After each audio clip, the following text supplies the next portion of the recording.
Casey, he's another Knicks Eagle. Give him a round of applause. Come on, Casey. Oh, that was close. Gary, don't move your head, man. Come on. Zion's back up around 2. He's going to get 3 tries here. Come on, Zion. Oh, come on, Zion. You got it, buddy. You got this. Oh, I think he flinched. I think he flinched. Let's go now. Missouri for the matchup, the Arena Game Day game of the week between the Ozarks Lunkers and the Hot Springs Wise Guys. Riley Underwood alongside my partner, the Heisman Trophy winner, the Hall of Famer Tim Brown. Today we have a good one between the 2 leading rushers in the league. We have Brandon Mackey leading the pack, 414 yards. Then on the other side, on Hot Springs side, the quarterback, Jordan Ambrose, just sitting right behind him at 388 rushing yards.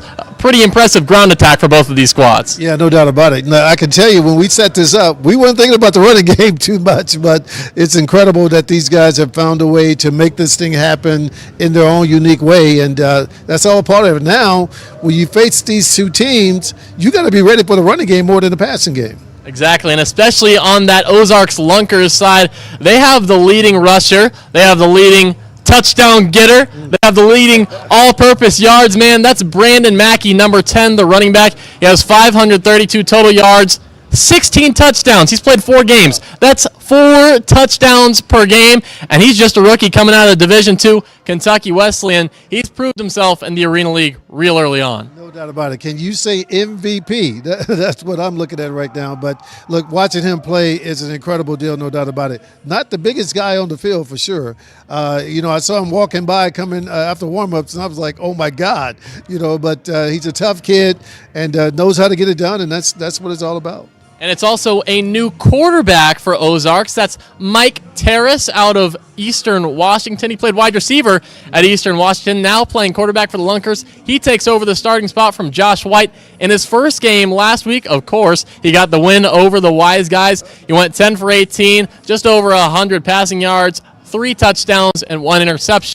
That quarterback room's been a little cloudy for him, but it looks like he stepped up and took the reins last week. Yeah, no doubt about it. And, that's going to be a part of this game, right? You got so many guys getting hurt and things of that nature. You got to have guys to step up, and he's doing what he's supposed to do. One player that really stepped up for Hot Springs last week was DeWandrick Crockett, the defensive back. He had an interception return for a touchdown, but right before that, he also had a kickoff return for a touchdown. He's a big hitter. He's a playmaker on that defensive side of the ball, and the whole Wise Guys defense, they just fly to it. Man, I tell you what, watching them play 2 or 3 weeks ago was amazing. I mean, these guys are going out there, people are pretty tough, and trying to make it happen. And, hey, if you can, put a little fear in that guy, try to catch that pass or run that ball, you got a chance to win these football games. And on the offensive side for the Wise Guys, of course, their quarterback, the dual threat man, Jordan Ambrose, he has a pair of big targets that he can go to. Aaron Dilworth, he likes to go in the red zone. He has 5 receiving touchdowns on the year. He also likes to go to his big 6'6" target, Lou Dorsey, who has had himself quite a good past few weeks for him. Yeah, no doubt. It's almost not fair. You got 6'6" versus 5'10". I mean, you get down the end zone, in the red zone right there, just throw the ball up to the big guy, and that's what they've been doing. But, look, you got to take advantage of what you have, and they're doing a great job doing that. Last week, Ozarks was on the road at Hot Springs, so this is a rematch of last week. They took over the Wise Guys 45-41. That was their first win since week 1, so now they're tied in the standings at 2-2 apiece. We're going to take a look at the highlights in just a moment, because I know Mr. Tim Brown, you got to get out there for the coin toss pretty soon. They're calling my name. I hear them calling my name.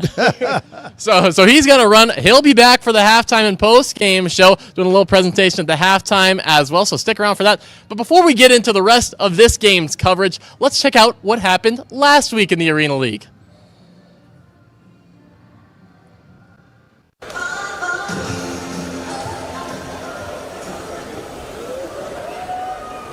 vests never stop working, and Cox Health never stops their support. Strength, speed, recovery. Cox Health Sports Medicine helps power the Lunkers every step of the way. Cox Health, the official sports medicine provider of the Ozarks Lunkers. Football is a violent sport, but games aren't just won on the field. They're won in the reps, the recovery.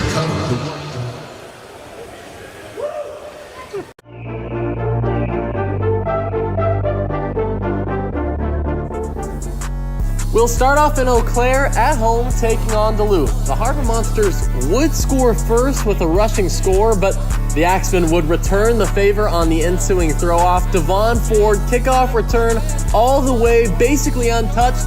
That makes it 8-6 Axemen early. The Harbor Monsters' new running back James Harden was a big factor. He had 3 touchdowns. Duluth up 26-16 at halftime.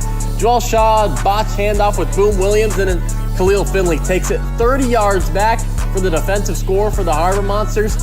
Wade Freeman does a little magic trick, somehow gets the ball off to Aaron Dawson, who roars into the end zone. Axemen trail by 10. Fourth quarter now. Joel Shaw, wildcat read option. He's going to escape a couple of tacklers, get the first down, and then he's going to somehow pitch it back right before he's brought down to Mo Strong, who takes it the rest of the distance. 9 minutes to go. James Harden spins off a couple of tacklers to give Duluth a 47-34 lead. Less than a minute later, Wade Freeman, he drops back and locates a wide open Mo Strong. That's the former Duluth Harbor Monster for his 3rd score of the day. He runs over and tosses the ball to his former coach, Tony O'Neill. 4:30 left in the game, 4th and 1. Eau Claire needs a stop, and they get it. They get the ball back to their offense, down by 7, 1st and inches. And they butcher the snap, and Duluth falls on it. Dante Mason seals the deal. They would run out 3.5 minutes of clock, and the Harbor Monsters take it.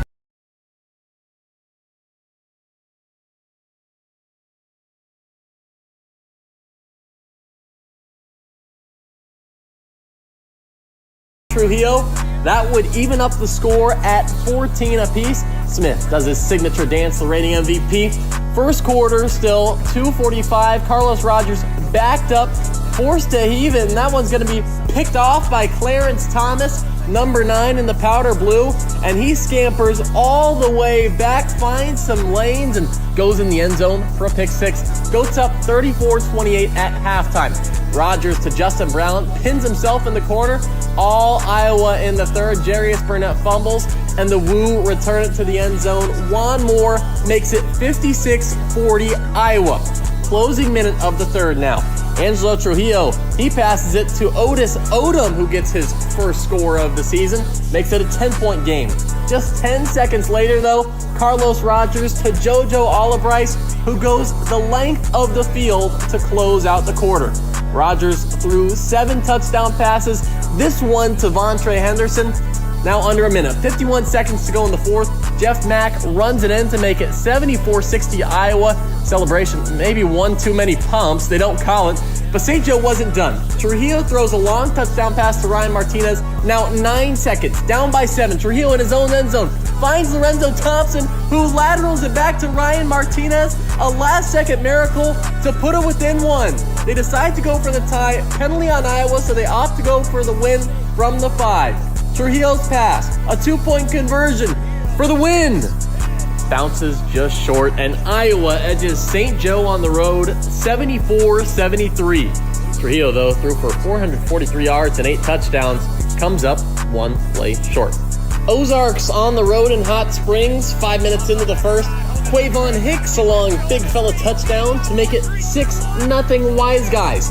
Lunkers would answer back, though, just a minute later. The first-week quarterback, Mike Terrace, to the longest tenured Lunker, Matt Rush. They convert the 2-point conversion to take the lead. But the lead would not last long. In fact, it would only last a play because on the throw-off, DeWandre Crockett goes end zone to end zone for a kickoff return touchdown. And Crockett was not done yet. Later on, a short field pick 6 for number 5 in red.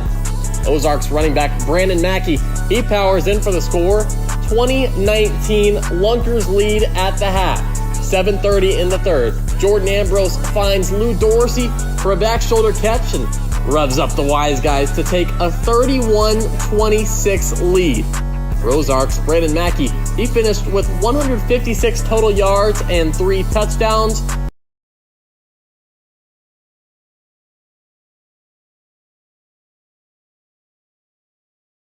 After finding nothing downfield, Matt Rush would come in for a little bit at quarterback for Ozarks. This pass finds Emory Bryant Jr.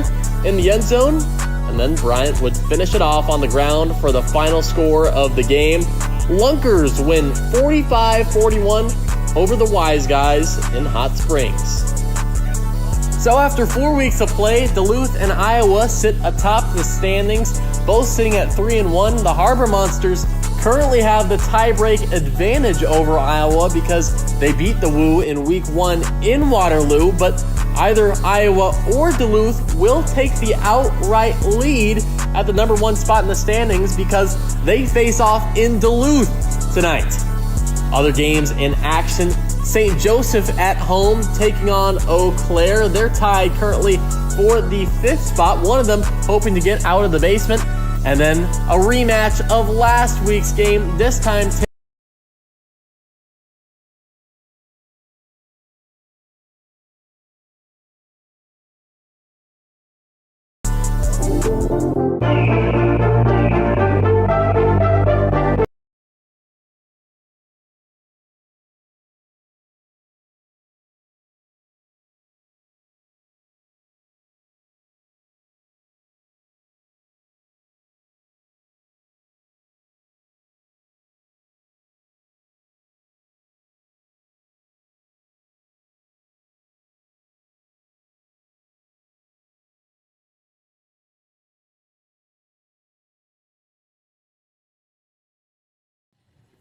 Coach Cam Bruffett, you've had a few games to evaluate the team. What are you expecting tonight from the fans and the crowd, and what are you hoping for with this adjustment right here in this home arena? Man, we've been on the road the past 3 weeks. I think we're Wisconsin 1 week, we're in Iowa the next week, and then Arkansas. So we're definitely ready to be back home in a home game. We have a pretty good record at home. This is a tough place to play. So we've had a good week of practice, and to be in front of our home fans, like, we're really excited about tonight. How important is it to set the tone early in this game? What are you going to do differently, and how are you going to establish that immediately off the jump? Yeah, I mean, it's not very often that you play a team twice in a row. So we went down to Arkansas and beat them on their home turf. So they're riding on a bus here to Springfield to do the same thing. So I don't know that rivalries are set yet this year, but this is potential to be a big physical game and set the tone for the rest of the season. So we were dealing with injuries earlier in the season, and the trainer told us after practice on Thursday that we're fully healthy. So watch out, Arena League. You're back on the home turf. How much confidence do you carry being back here in Wilson's Logistics Arena? What are you excited for, and how are you going to implement that tonight? Yeah, I think it all starts with, what type of practices you have this week. And I'm so proud of our guys. We don't make it easy on our practices, and they've responded well, and it's kind of forming a identity of toughness. And that's what we look for, especially me as a defense coordinator. We're flying around, making plays. We're having fun. We're ready to do that in front of our home crowd. And Coach, we're excited for it. Good luck tonight, and God bless you, man. Thank you. Buddy. Coach, so good to see you tonight. What's going on, man? You're walking into a tough road environment. What's your game plan heading into enemy territory tonight, and what are you going to do different against the Lunkers here? I mean, it's really not too much different other than execute. I mean, I can't really say we need to switch up our game plan when we didn't execute it the first time.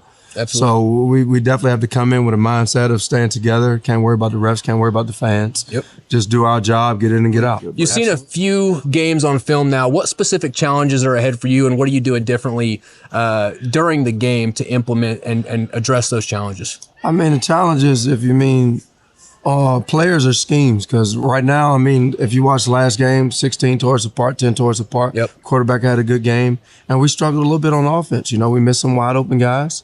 And, we just have to take advantage of the opportunities given. Even early on, I believe in you all's first drive, we caused a fumble, but then you had some people who wasn't all the way corralling to the ball, and y'all got the ball back. So we have to eliminate those type of mistakes and error, and that all has to do with effort. On the road, it's all about execution. What key things are you emphasizing on? I know you're emphasizing on rallying to the ball, but what other things are really your focus tonight, and how are you going to address those? I mean, we just have to gel. We have to gel. Everybody has to be on the string. It's just like basketball zone defense. Yep. Everybody has to have each other's back and just understand that your teammate is going to do his job and trust that he's going to do that, man. I think we'll be fine. Absolutely, Coach. God bless you, man. Good luck tonight. Thank you, man. Thanks God for coming bless you. down. Appreciate it.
In the quiet moments before dawn, champions are made.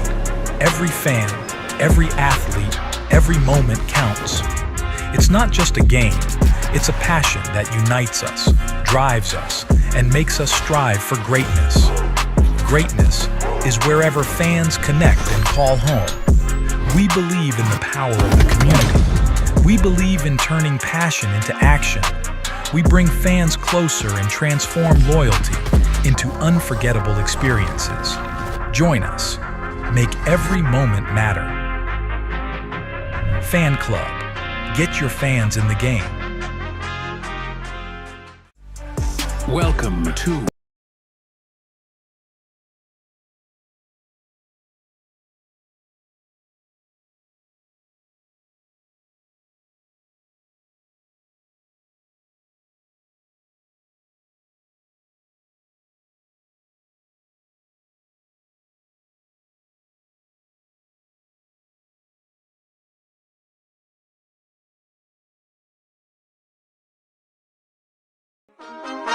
My mind is set, my grind is set, my heart on ice cold. I'm only here to even the score. Whoa. My mind is set, my grind is set, my heart on ice cold. We're down right now, but did it before. Whoa. See from here we going up. Made the call, I shown up.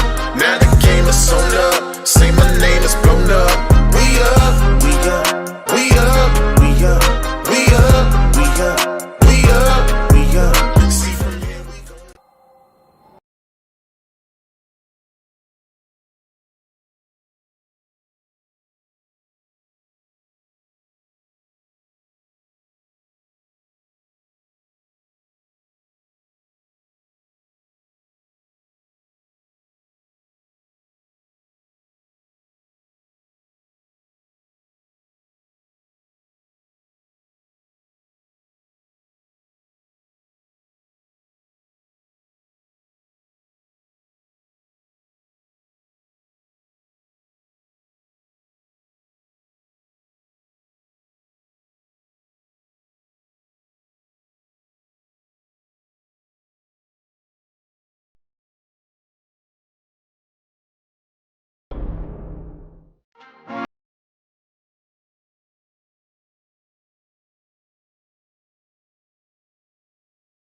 tied for first, and they play each other.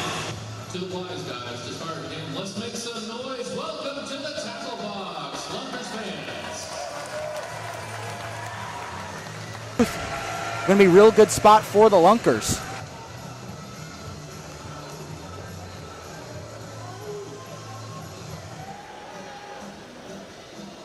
£170 D-back from Northeastern State. Football. Butters, meanwhile, 6'5", 245 from Wartburg University. He resides in Iowa, and as soon as they hear the whistle, we will be ready to go.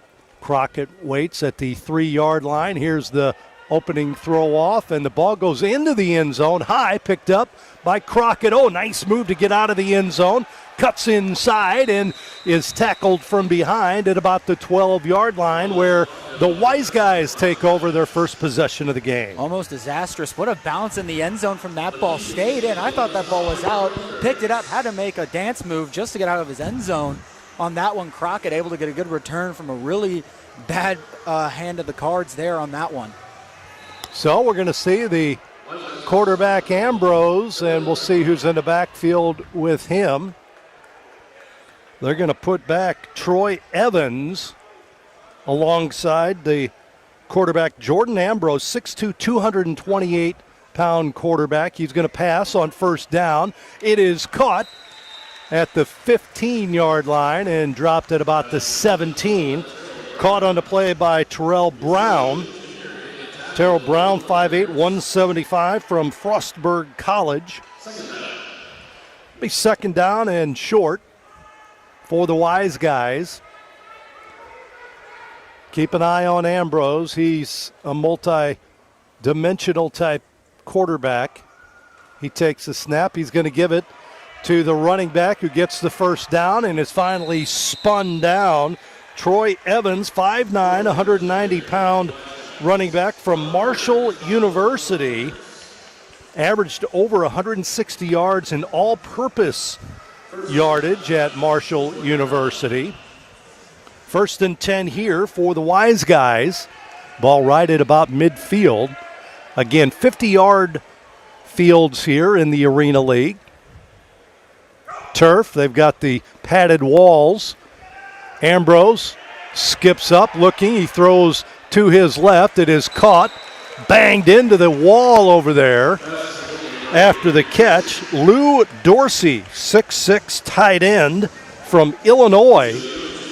He'll pick up about 6 yards for a 2nd and 4 here for Hot Springs. And I love the way Hot Springs is coming out, spreading the line and the formation across the field, giving a lot of space for Ambrose to move his feet and improvise, especially in a league like this. Got to be able to make those quick decisions, especially when you start to move around.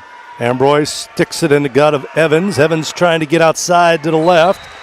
He is tackled from behind. Good tackle that time by Lacavius Daniel. Daniel making the stop there. No gain. Maybe a half yard. And it'll bring up a 3rd and 3 now for the Wise Guys. Their first possession of the game.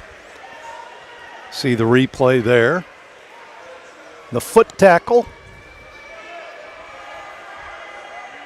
3rd and short. You got Aaron Dilworth on our left side, your close side of the screen, with a little bit of a running start here off the line, lined up by where Ambrose is. Ball snapped just in time as the play clock was winding down. Here's Ambrose, gets the first down. Did he get out of the running lane? They said he did. Picks up just enough for the first down before he is knocked into the wall. Great play right there. Head up, always looking downfield, aware of his location on the field, just able to stay in. And the moment he crosses the line, the wherewithal to immediately cut outside. Great play right there from Ambrose, a man who knows what he's doing and one of the best dual threat quarterbacks in this league, showing it off. Yep, averaging 183 yards per game, passing and running. Here's a ball that's just thrown away. And Ambrose, a slow snap. He did all he could do to get rid of that as he was being pressured by L. Tyser. Big L, one of the top sack artists in the league. He's going to check out now on this 2nd and 10 for the Wise Guys. Somebody got a souvenir. You're saying L. Tyser, he does lead the team in sacks with 2 on the year. But yeah, not a lot Ambrose could have done on that one. Bad snap, it's bound to happen. 10:40 to play here in the opening quarter. Evans in motion. Cuts up the field. Here's Ambrose cutting in. He's got some running room up the middle. Gets outside and in for the score. From 13 yards out, Ambrose able to score for the Wise Guys here to make it 6-0. And this is one thing the Lunkers are going to have to do all the time. They have to contain him in the pocket, only sending 2, able to find a hole and just make a couple dance moves along the right side of the field, able to put one in for 6. Great first drive from Hot Springs, setting the tone early on the road. This is exactly how you need the drive to go. Waste some time, end with points on the board. They're going to go for 2 here. Ball at the 10. So they're going to go for 2. If it's at the 5, it would be a 1-point after attempt. Motion man, that's Evans. Ambrose being rushed, and he is sacked on the play. Getting in there quickly for the Lunkers, Craig Travis, former Missouri Valley player and now a high school assistant coach from North Kansas City with the sack on the point after attempt. 6-0 Wise Guys. And that's one thing I think the Lunkers are going to have to do in this game. Ambrose, how mobile he is, you got to throw weird blitzes at him from different angles. If you're able to grit pressure to get him to move across the field, that's going to give you the best opportunity to get him to get out of the pocket and then able to make some damage in the backfield. You have to be able to get to him quickly. Can't give him a lot of time to sit in the pocket and throw. We know he can use his legs, but you'd much rather him be running than throwing the ball. As we can see, he can do some damage through the air. Jackson will drop back deep for the Lunkers. And to throw it off for Hot Springs is Crockett. So Crockett receives, and he's the throw-off man. 6-0 Wise Guys. Crockett ready to go. Gets his arm into it. Hits the roof. It bounces into the end zone. Oh, tough play. Jackson is going to be hauled in for the safety. Could not get out of the end zone. The ball off the roof. Bounces inside the 10. We'll see what they say here. I don't think they called it a safety. I think because it hit the roof, I think the you're refs right. are going to not call this a safety. Ball's at the 25. That's what I thought. Because if that ball doesn't hit the roof, that ball probably sails out of the back of the end zone and into a box. That was an absolute rocket from Crockett. So I believe, yep, okay. So if it hits the roof, it's an immediate place at the 25-yard line. Midfield, and we'll see Mike Terrace, the quarterback, 6'2", 190-pounder. Lunkers will start off in tight rush behind the quarterback Terrace. Mackey is on the line of scrimmage. Think that'll stay that way? Nope, there's rush in motion. Terrace looking downfield. He's going to throw wide open. Mackey's got some room up the middle to the 10. Still on his feet to the 5, and he's down there. How about a 20-yard reception for Mackey on the first play offensively for the Lunkers? And I love how they did that there. Simple. Had him on the line. The moment his guy got past him, just pulls off from the line, leaves him wide open. The go route pulls the coverage out. Beautifully set up play for almost 20 yards. First and goal, Lunkers. Rush, Mackey in the backfield with Terrace. In tight, motion man. This is Rush. Rush is just a decoy. Mackey is bulled out of bounds. A loss of probably a yard or 2 on the play. It'll be second and goal for the Lunkers. A slow developing play there for Ozarks. We'll see it here. And going to the left. Great contain from the defensive backs for Hot Springs. Stayed in their spots, didn't let them get beat on the outside corner. Lost the yard, textbook defensive play right there. Crockett with the hit for the Wise Guys.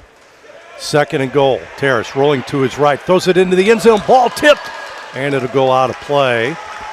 Pass intended there. Let's see who that was for. Looks like Greer was the intended receiver. But covered well by the Wise Guys.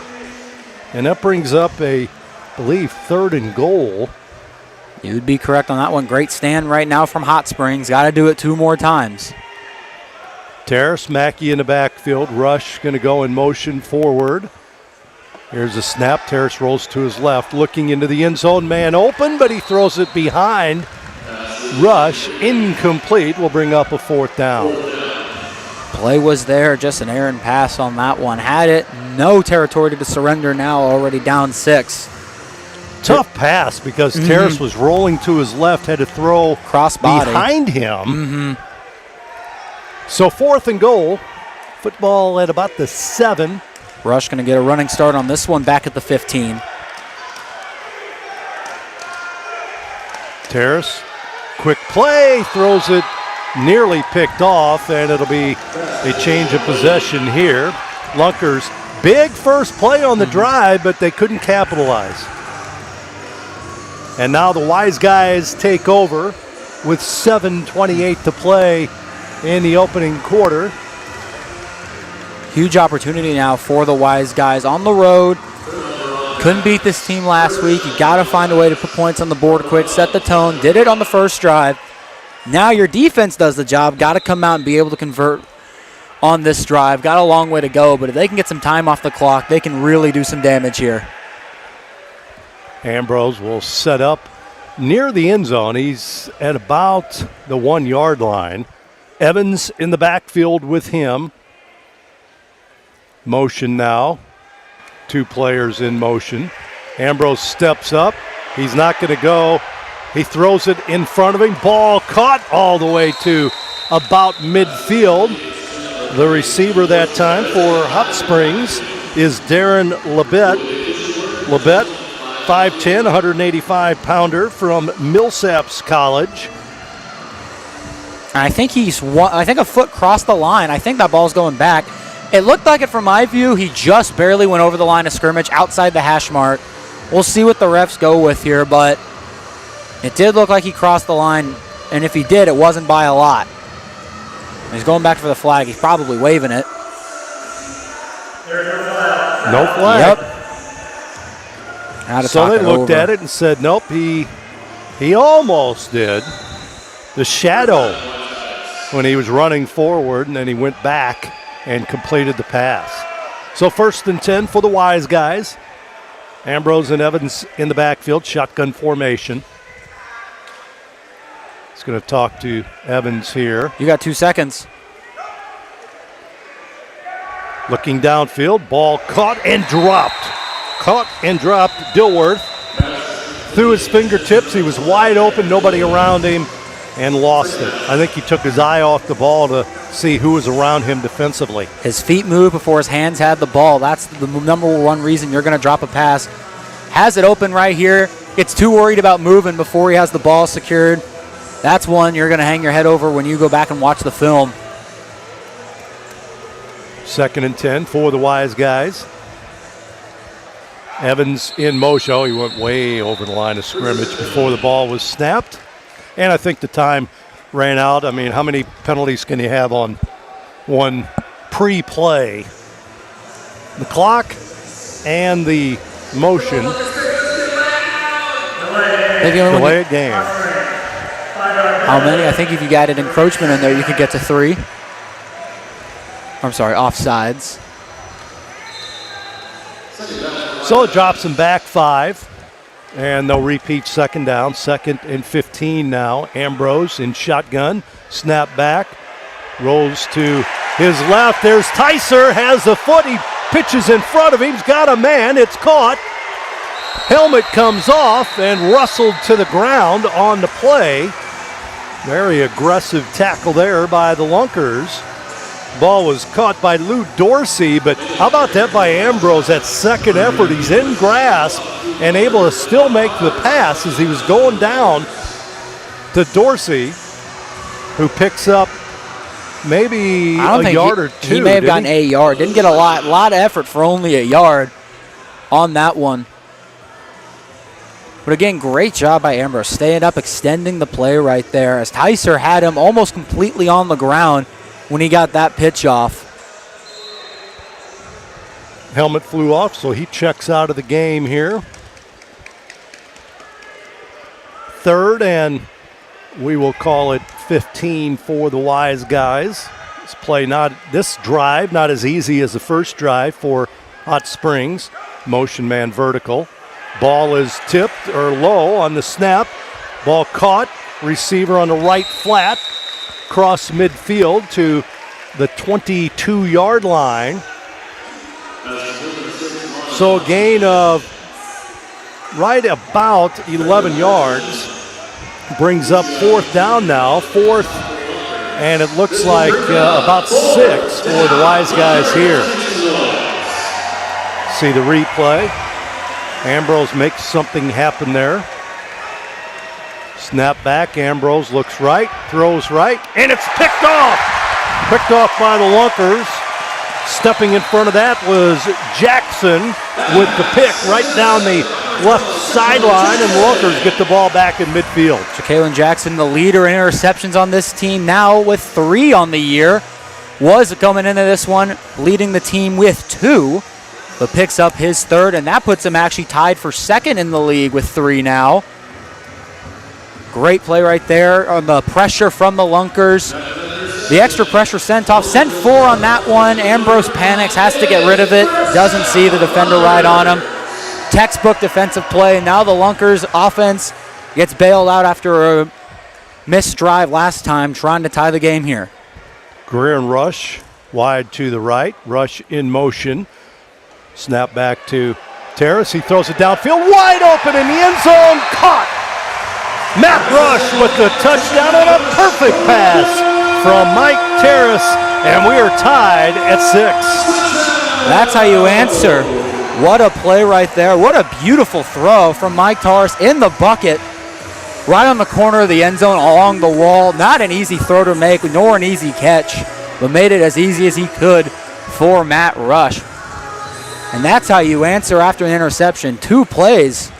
Lunkers get the ball back and back tied in this one. Going for 2. Terrace in the backfield. Gets the play. Motion man rush. Going forward. Terrace, lots of time. Rolls to his right. Middle of the field wide open. He's going to fire it into the middle of the end zone. And I think Shaq may have been able to pick that one had he had his hops, his 23-year-old self hops, but way too tall for a Lunkers receiver. And right there, a flag on the play anyways. Don't think it would have counted either, but right here, you see it right here. Mackey's been coming out of those after blocks, and right there, number 12, Raphael Carter, picked it up over the first drive. This time he's been going out with it. He was over the line of scrimmage is what it was. I think he threw it at about the 5. Only 5 yards over the line of scrimmage. So 6-6 our score. 3:36 to play here in the first quarter. And the Wise Guys will get it back here. And again, you wonder with Mackey now getting covered off these blocks on these plays, that can open up the running room for Mike Tars. Or if they're just going to have Mackey start lining up in the backfield again, we don't know. Very interesting to see, as now we got a tie ball game. Bones Bagante is the head coach of the Hot Springs Wise Guys, and of course Cam Bruffett, head coach of the Ozarks Lunkers. Bruffett in his 2nd year. Bagante in his 1st year. This is a first-year program from Hot Springs. The team was announced on April 26th of 2024. They were the 5th team, with the first of 2 to come in along with the Eau Claire Axemen. Those were the 2 expansion teams coming into this 2nd season of the Arena League. Chapman deep for the Wise Guys. Butters will throw it away. He goes to the right, and that's going to go out of play. Not what Tom Butters wanted right there. Flag thrown, and now the Wise Guys will get good field position here at midfield for this possession. 6-6 our score. 3:29 to play in the opening quarter.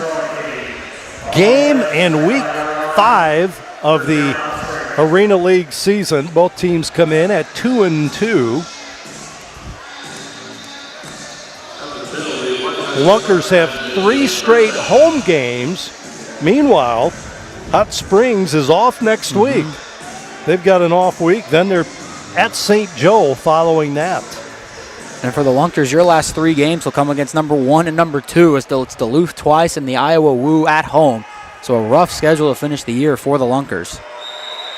Ambrose, Evans, but a flag thrown, and we've got movement against the Wise Guys. Penalties have been costly for Hot Springs here in the first quarter. Especially then it opens up the door for the Lunkers to be able to send a little bit more pressure, which last time's the reason a pick got thrown. Got to limit your penalties here, especially with the Lunkers starting to send extra pressure. Drops the Wise Guys back 5 yards. They have it at their own 20. 1st and 15, one back set. Ambrose, the quarterback, in shotgun formation. Again, movement against the Wise Guys. Let's see what they say on this. Officials huddle up. The call made. And again, false start against the offense. Another 5-yard gone the wrong way here, Ryan. Taking the great field position they had and immediately giving that advantage away to start the drive. And a timeout now. Good decision there. Calm the guys down, get ready to drop the next play, and more importantly, tell them to not jump over the line.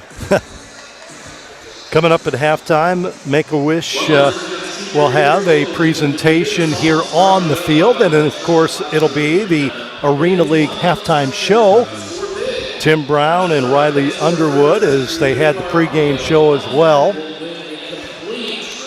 We've got another couple of minutes, another 3 minutes of this first quarter and all of this second quarter.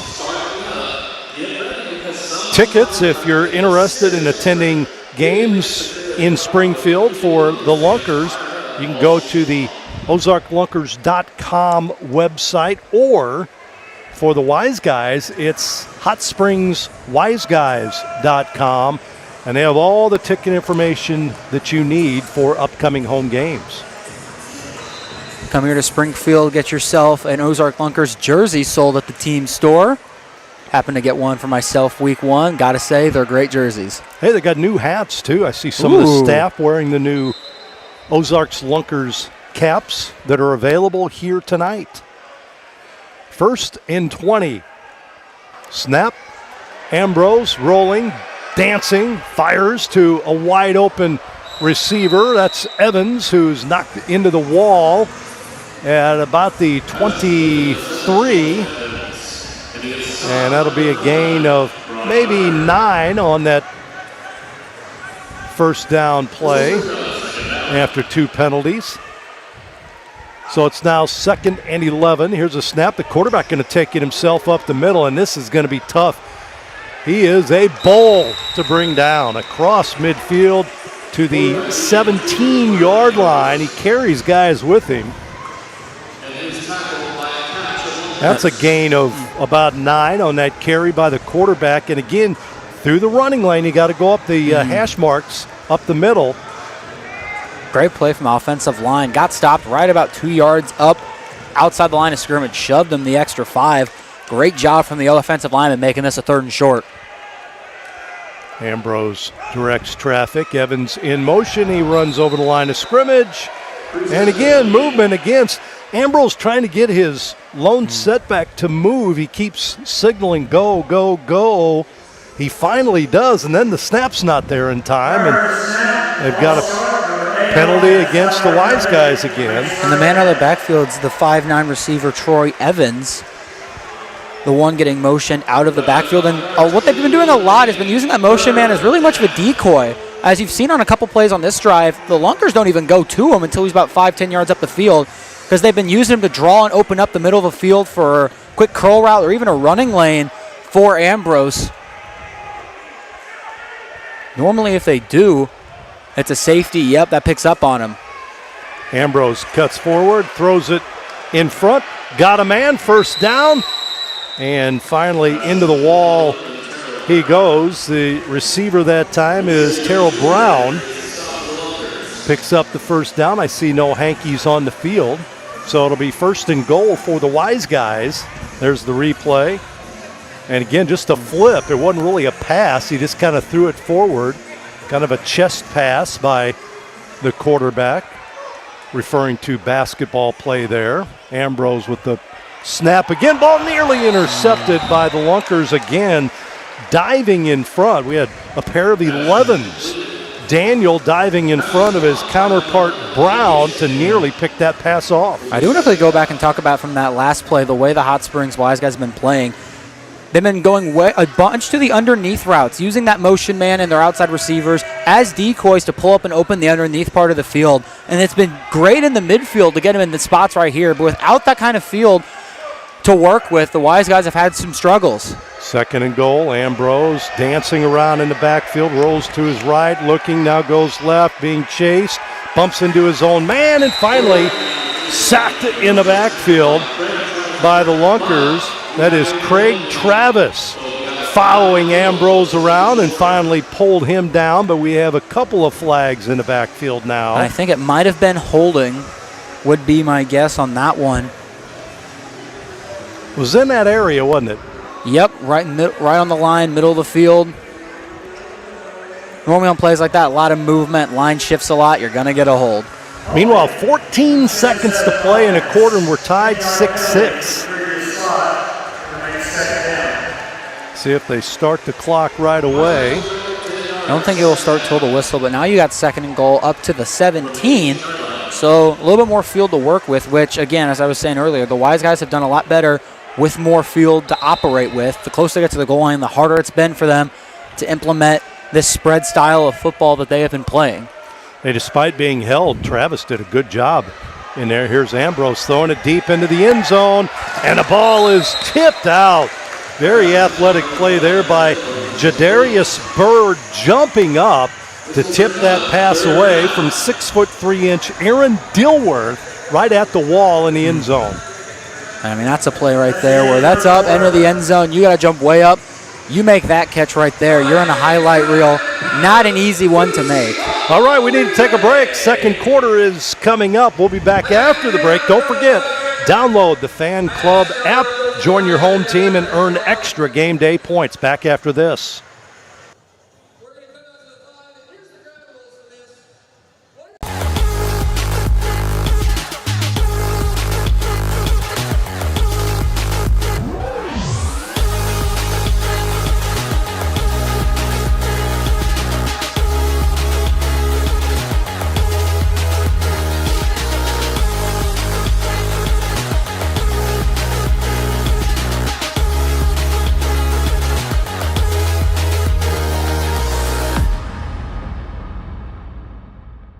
The key to a great toast is who you're with.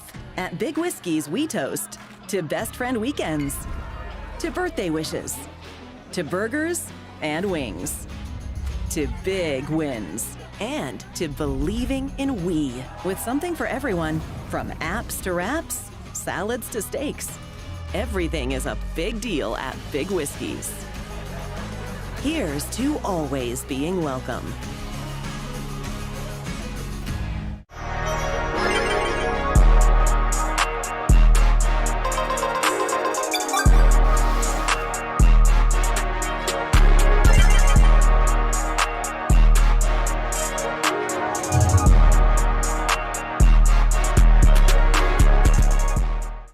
Your swing is one of a kind. Shouldn't your clubs be too? At Griff's Golf, we craft the ultimate golf experience through custom fittings. Our expert fitters use the latest technology to analyze every aspect of your swing.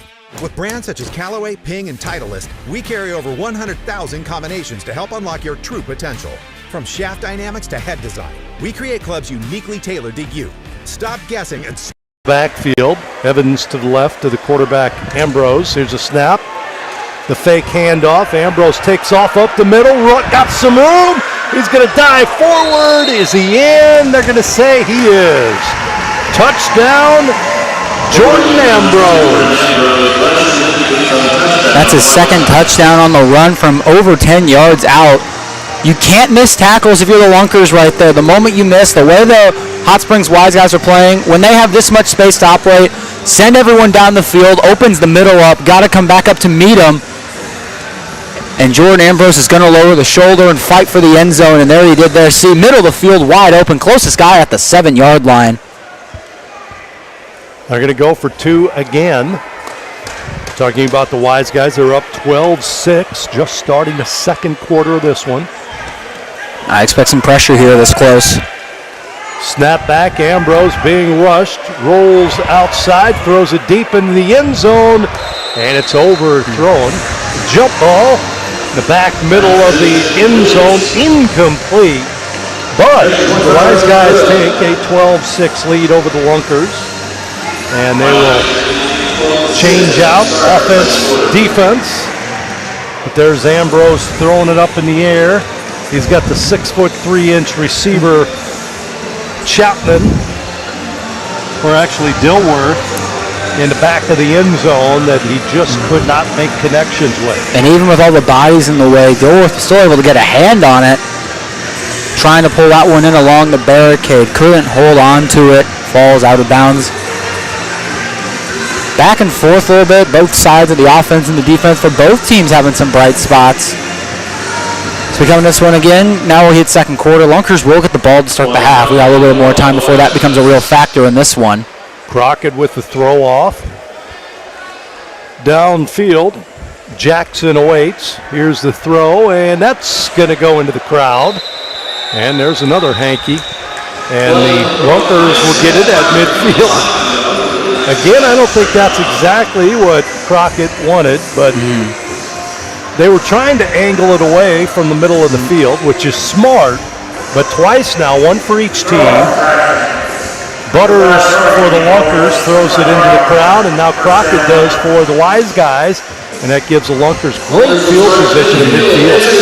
And a field like this small, I mean, you're going to find more holes, especially on the return for explosive returns. So I understand the approach to throw it to the side of the field, but when you take that risk or that gamble, here you are now at midfield, defense already in a hole. Wildcat formation here with Matt Rush at quarterback. Motion man coming forward for the Lunkers. Rush going to take it up the middle. Sees a seam on his feet. He runs into three white jerseys, but he's got the Lunkers first down. Look at this, still going. Across the 5 and down to the 1. How about that? Matt Rush. Oh. They never blew it dead as far as I know. This one on the ground, them fighting for the ball. Rush still holding onto the ball, but what a play. Was that a goal line play? Did we see the Philadelphia Eagles running a play from the midfield? How about that? A little bit of a brotherly shove from midfield. Just started, flag. There's a flag. Unsportsmanlike? I believe so after the flag. On the head coach. Wow. Again, I could see where the argument is. Yep, they never blew it dead. Because originally what happened was Rush is met by three Y Springs guys and stops for a split second before he gets shoved up again. So I get the argument of saying the play should have been blown dead there. But I mean, regardless if it was blown dead or not, that's impressive work from the Lunkers. Shove their guy an extra almost 20 yards down to the end zone. What a play. Well, they haven't outlawed that play in the Arena League, that's for sure, and they haven't in the NFL either. Nope, haven't passed for a vote yet among the owners. You know, if I'm the Lunkers, a play that works like that, gets that type of reaction, run it again. I mean, you can't run inside the 5 now that I realize that, but when you get back on the offense, try running that again, because if your offensive line is pushing your guys up the field like that, you might as well try it again. You can say this is Brandon Mackey time here. I would believe so. We'll see what they do. They're talking it over, the officials and the coaches again. Cam Bruffett, Bones Bagante is in there. They're talking about this play and the penalty.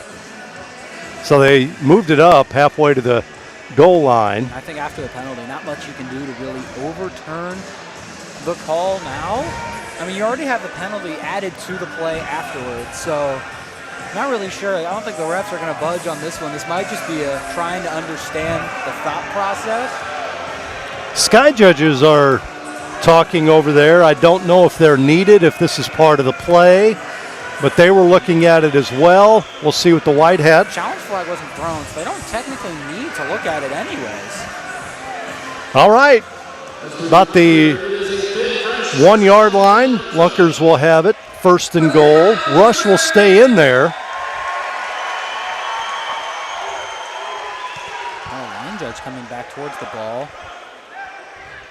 By the way, new center in there, Jake Swerple, who is a 6', 310 lineman from Minnesota. He was a championship wrestler in college. This is his first game with the Lunkers. The give is to Mackey. Boy, the Wise guys read that one perfectly. They knew exactly where that was going. And a loss of a couple on the play to Brandon Mackey. And Mackey not having a great time on the ground so far. Most of his yards been coming through the air.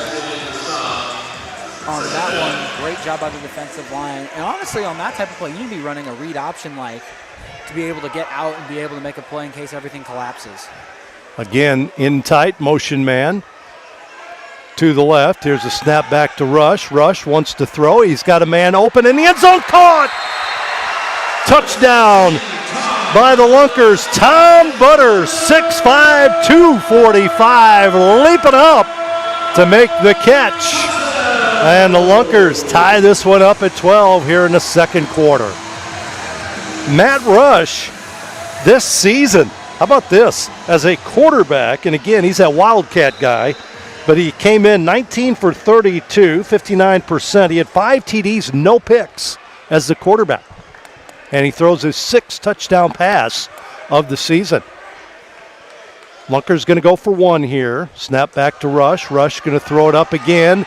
And that one is overthrown. Intended once again for Butters. And we're going to have a 12-12 tie as the Wise guys will get the ball back here in the second quarter. Much like last week, man, it was back and forth between the Wise guys and the Lunkers. Only it was in Hot Springs last week, and the Lunkers won it 45-41. And another back-to-back like game in the tackle box as the last one was against St. Joseph to open the year, and that one ended on a last-second play. Ended up going in favor for the Lunkers. So this home crowd used to some nail-biters and already on the beginnings of one here at the tackle box at Wilson Logistics Arena. Well, how about this? Offensively this season, Hot Springs averaging 37 points a game. Ozarks averaging 46.25 a game. Defensively, the Wise guys giving up 36 points, while the Lunkers giving up 50 points a game. There's a throw off down the field. Is it going to make it? Yes, it does. Picked up at the goal line by the Wise guys. This is Chapman. Chapman is hit and knocked back. He gets it to about the 8-yard line, and then he's hit back, and we may have a Lunker down. Getting up very slowly is Daniel, but he does get up. That's the key. So the Wise guys get it here. Can't really top in there. Just got maybe hit a little weird. Long legs. Not really too sure. Not in there. Glad to see him up going moving. One of the key pieces for this defensive unit. Ambrose and Evans in the backfield. Here's the give. No, the fake. Pass downfield. Oh, beautiful. Caught by Terrell Brown. And he spins to midfield where he's taken down. First down reception for Brown. And that's a perfect ball. There's not a lot you can do about that one. Put it in the perfect position. You'll see it here on the replay real quickly. A hand almost gets up on it. Great job, though, to find the right spot. Ball just shy of midfield. Here's Ambrose. Fake the handoff.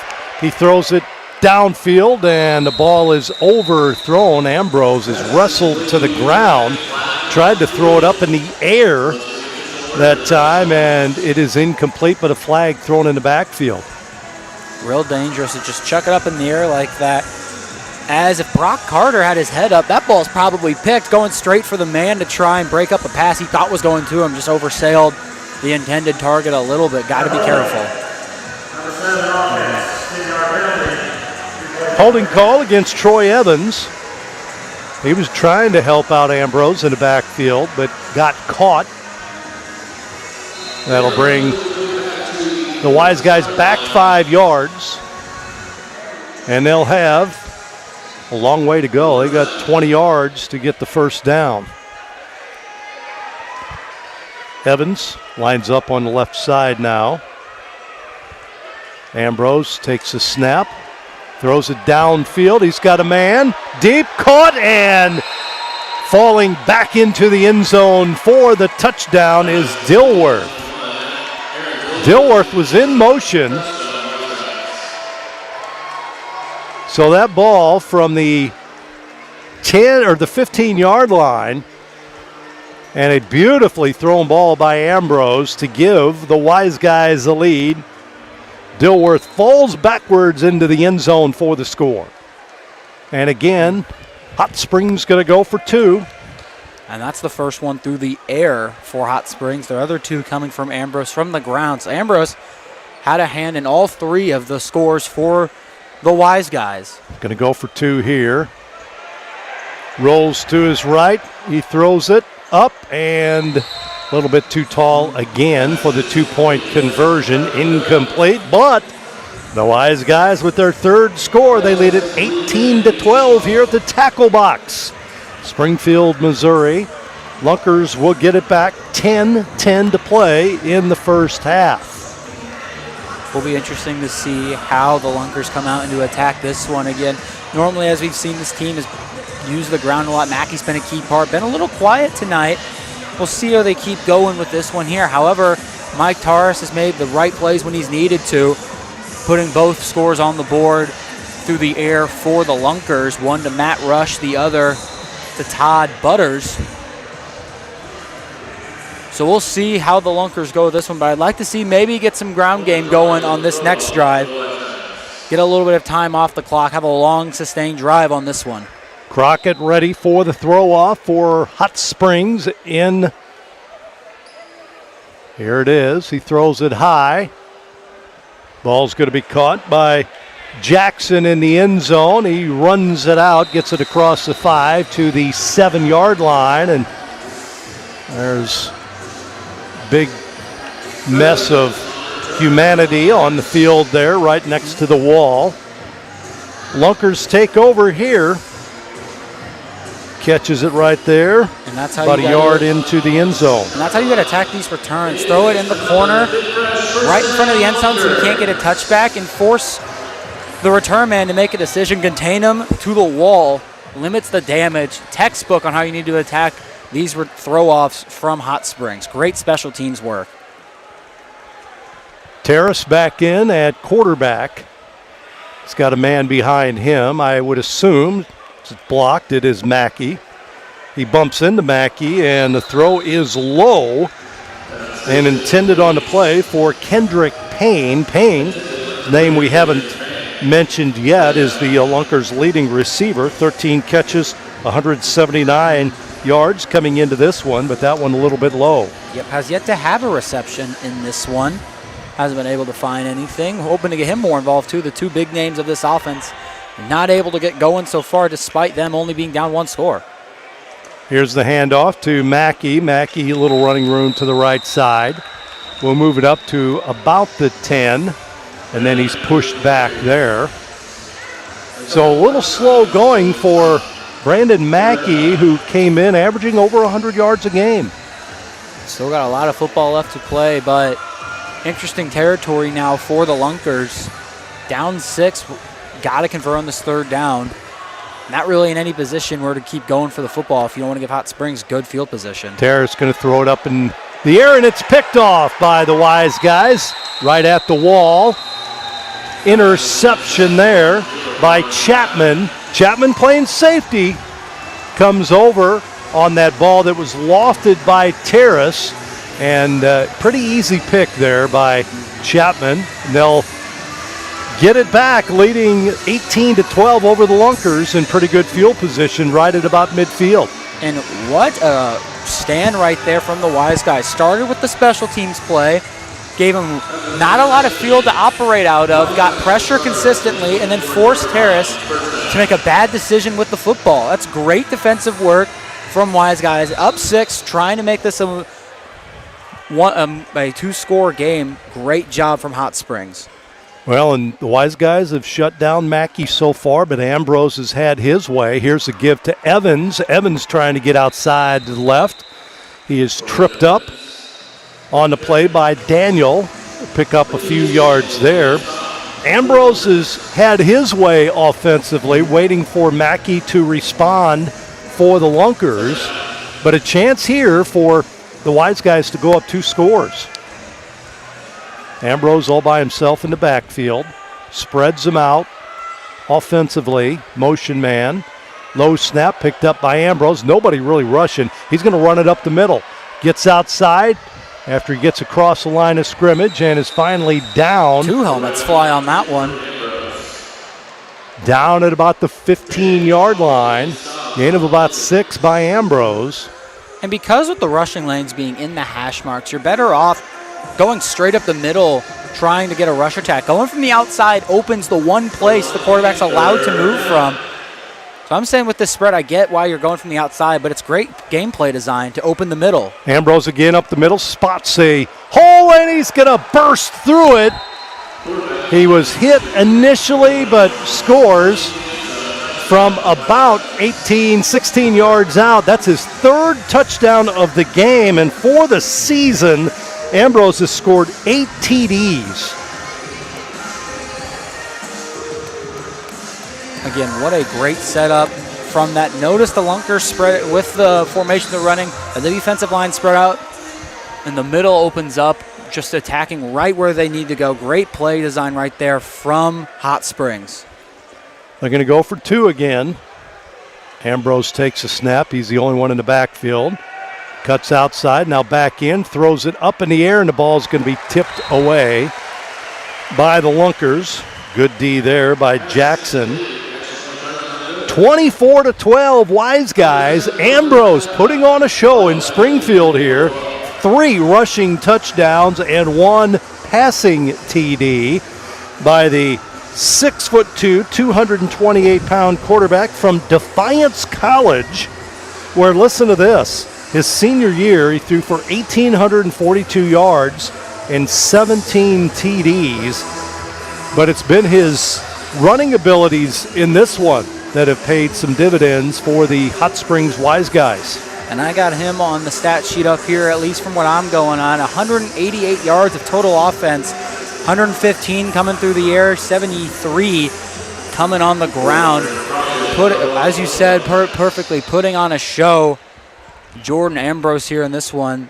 Wise Guys trying to pull away with this one. Important drive here for the Lunkers to try and get this back within 1 score.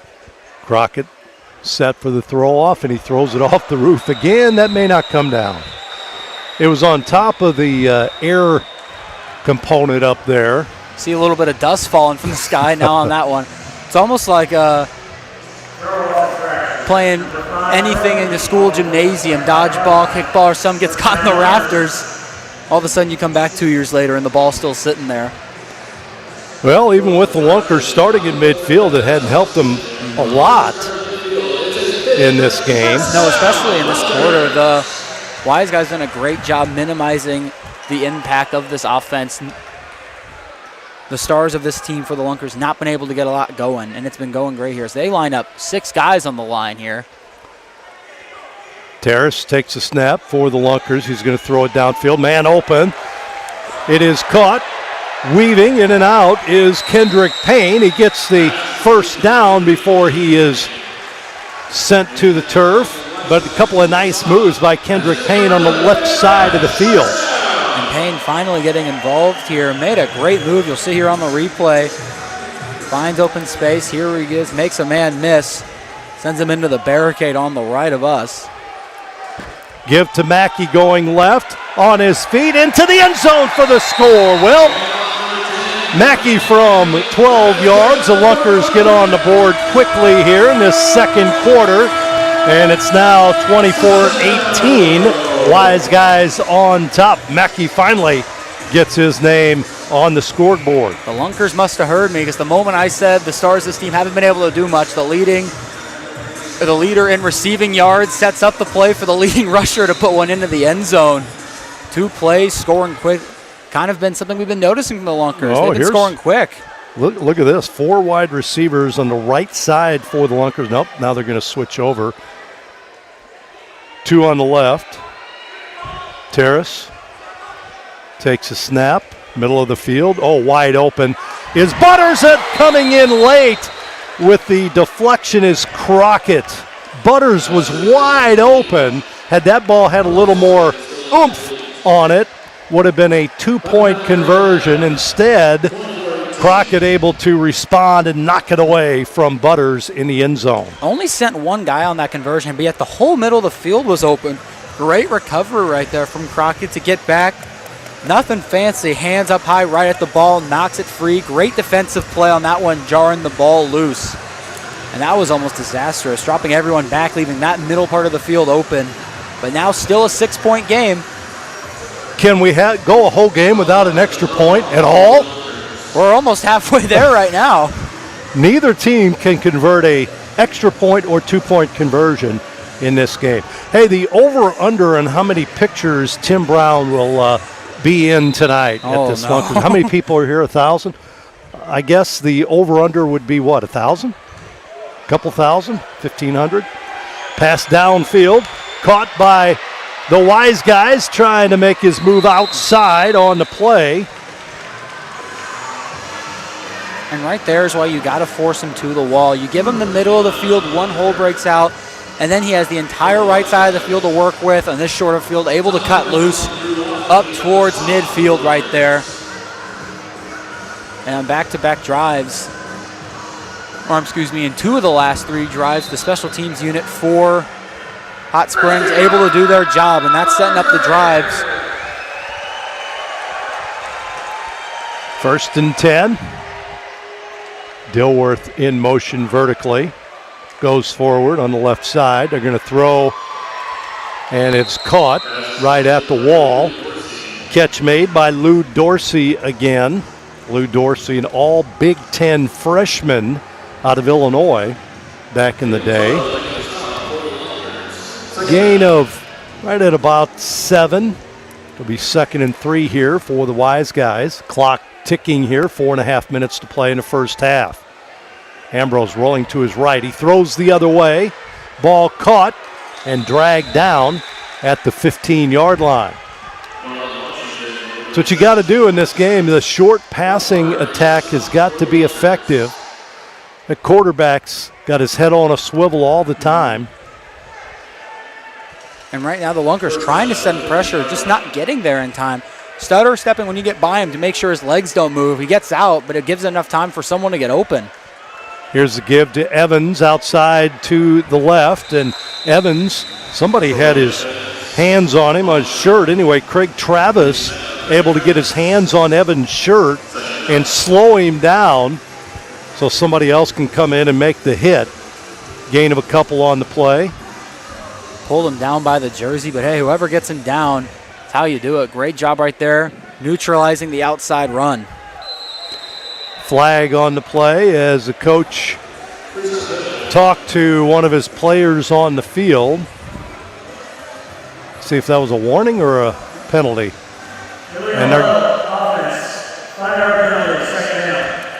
And the head coach, Bones Bagate, talked with the quarterback. I guess they changed the play, and that's something you can't do in this league. No huddling up. I don't know if that's considered huddle up or the contact, the communication was illegal, but the fact that he went over and talked to him within feet of each other. I think once the ball's set and you line up in formation like you see here, you're not allowed to go back and talk to your coach. Ambrose, lone setback right now, takes a snap, rolls to his right, looking downfield. He's going to throw behind him. It is caught. Caught on a play by Dorsey. Dorsey inside the 5, and he is tackled there just enough for a first down. There again, Ambrose making something happen offensively, scrambling and then throwing lateral. Could have been behind him, I'm not sure, but gets it to Dorsey, who able to get it across the 5. And it'll be first and goal here for the Wise Guys as they threaten again. Under 3 minutes to play in the first half. Again, Make-A-Wish presentation and ceremony coming up at halftime. Ball is tipped. Is it caught? What are they going to say? They're going to have to talk it over. Ball was tipped, and they're going to say touchdown. Wow. Touchdown on the deflection, and they may have to look at this one. Yep, they definitely will. Take a look at it here for us. See the pass, sets feet. Here's the replay. Make your decision. Ball tipped up. Did he pull it off the ground? That was Terrell Brown. A little fast there, but from where when I looked at it there, it looked like he did come down with that. They are going to look at this. So the Sky judges just to the left of us. Those guys, Brian Whittick, actually Lance Gallimore and Brian Whittick looking at this play. What'd you think? I mean, looking at it, the football is almost the same shade of red, but from right there, it doesn't look like he gets his hand under it. There it is there. I don't think his hand's under that ball. From that angle, you can't tell because it's the other side of the football, but from that view alone, it looks like the ball is on the ground, his left hand not under it, but his right one on the side. I don't think that's going to be ruled a catch. From that camera, again, the Sky refs have a couple of other viewpoints that we can look at that we don't have available on the broadcast, but from that one, it didn't look like he secured the ball long enough to hold on to that one. I think this play comes back off that camera. I think they made their decision. They've sent it down to the officiating crew on the field. They're listening in to see what the guys have to say. They've looked at it several times here and are still looking at it.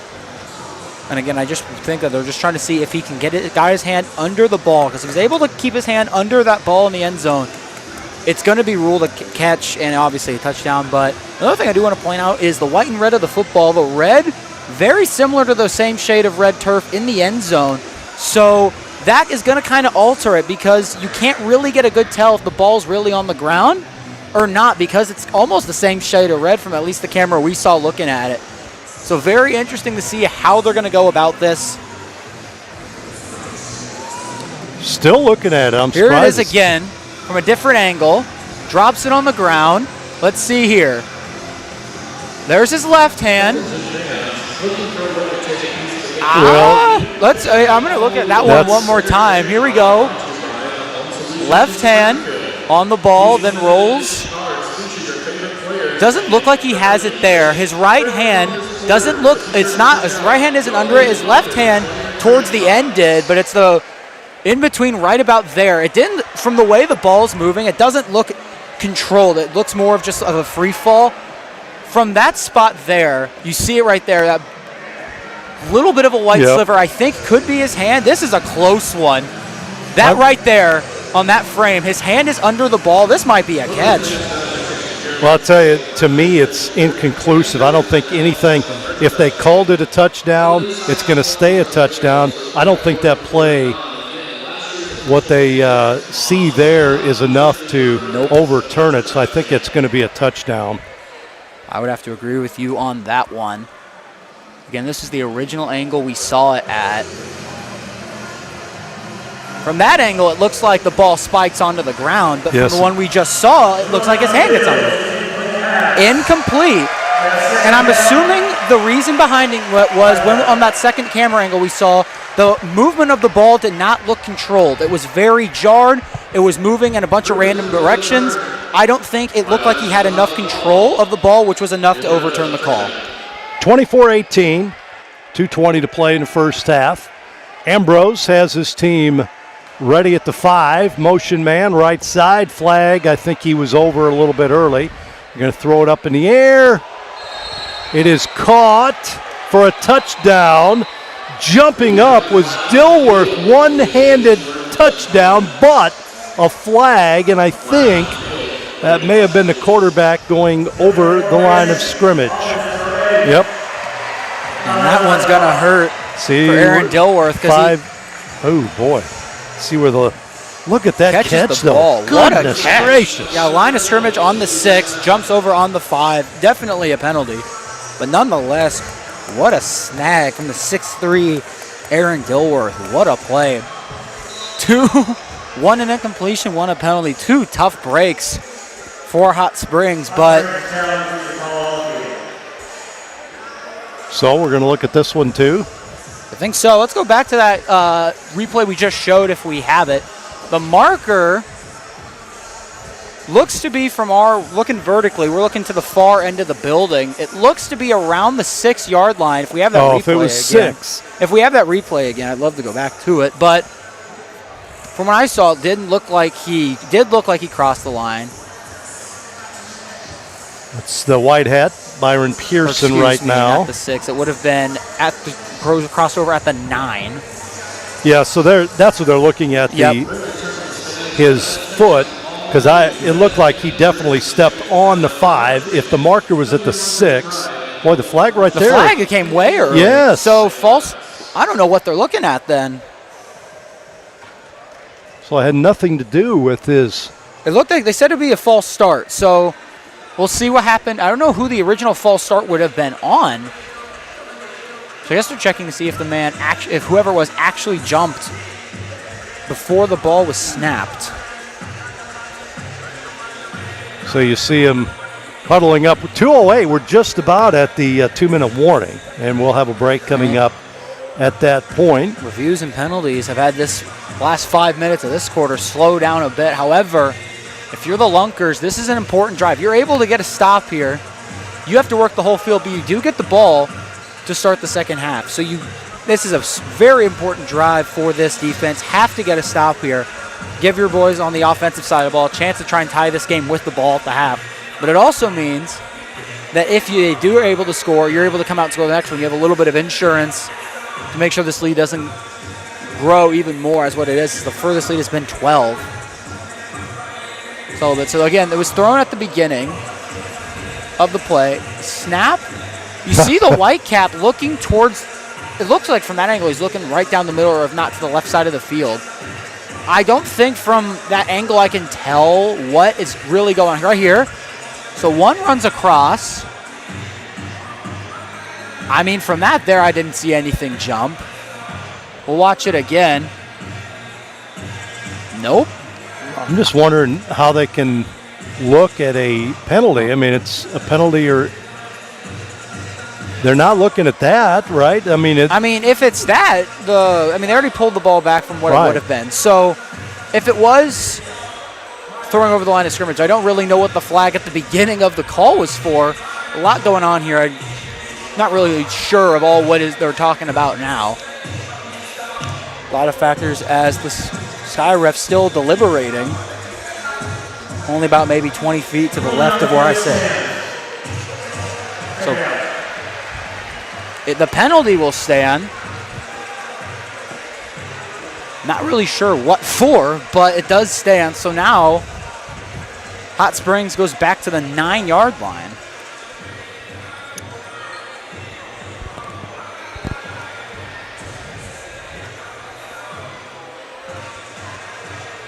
So they explain it to Bones. The white hat does. Talking it over at midfield. 2-minute warning, only 8 seconds away as well. Clock rolling here.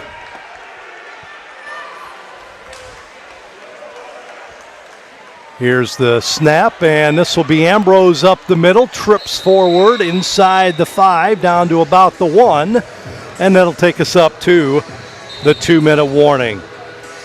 Again, we're going to take a break here, and don't forget to download the Fan Club app. Join your home team. Oaklawn and Hot Springs is home to amazing weekends and unlimited possibilities. Is your Oaklawn having a big night at the tables, or a day doing nothing at all by the pool? Is it great food and great friends in the Oak Room, or complete solitude in the Astral Spa? At Oaklawn, it can be whatever you want. Plan your Hot Springs getaway at oaklawn.com now, because your weekend and your Oaklawn is waiting.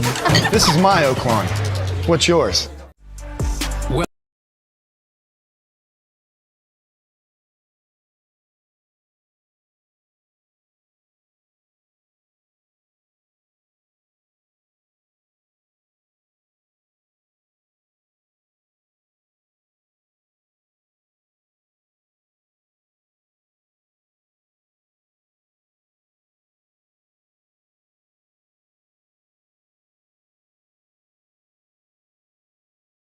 Savings account to retirement. Life is full of important moments.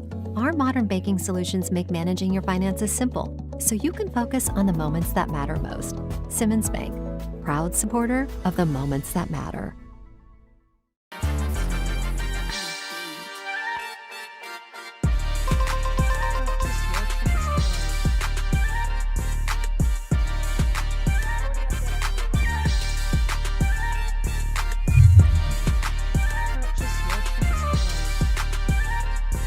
Fitting.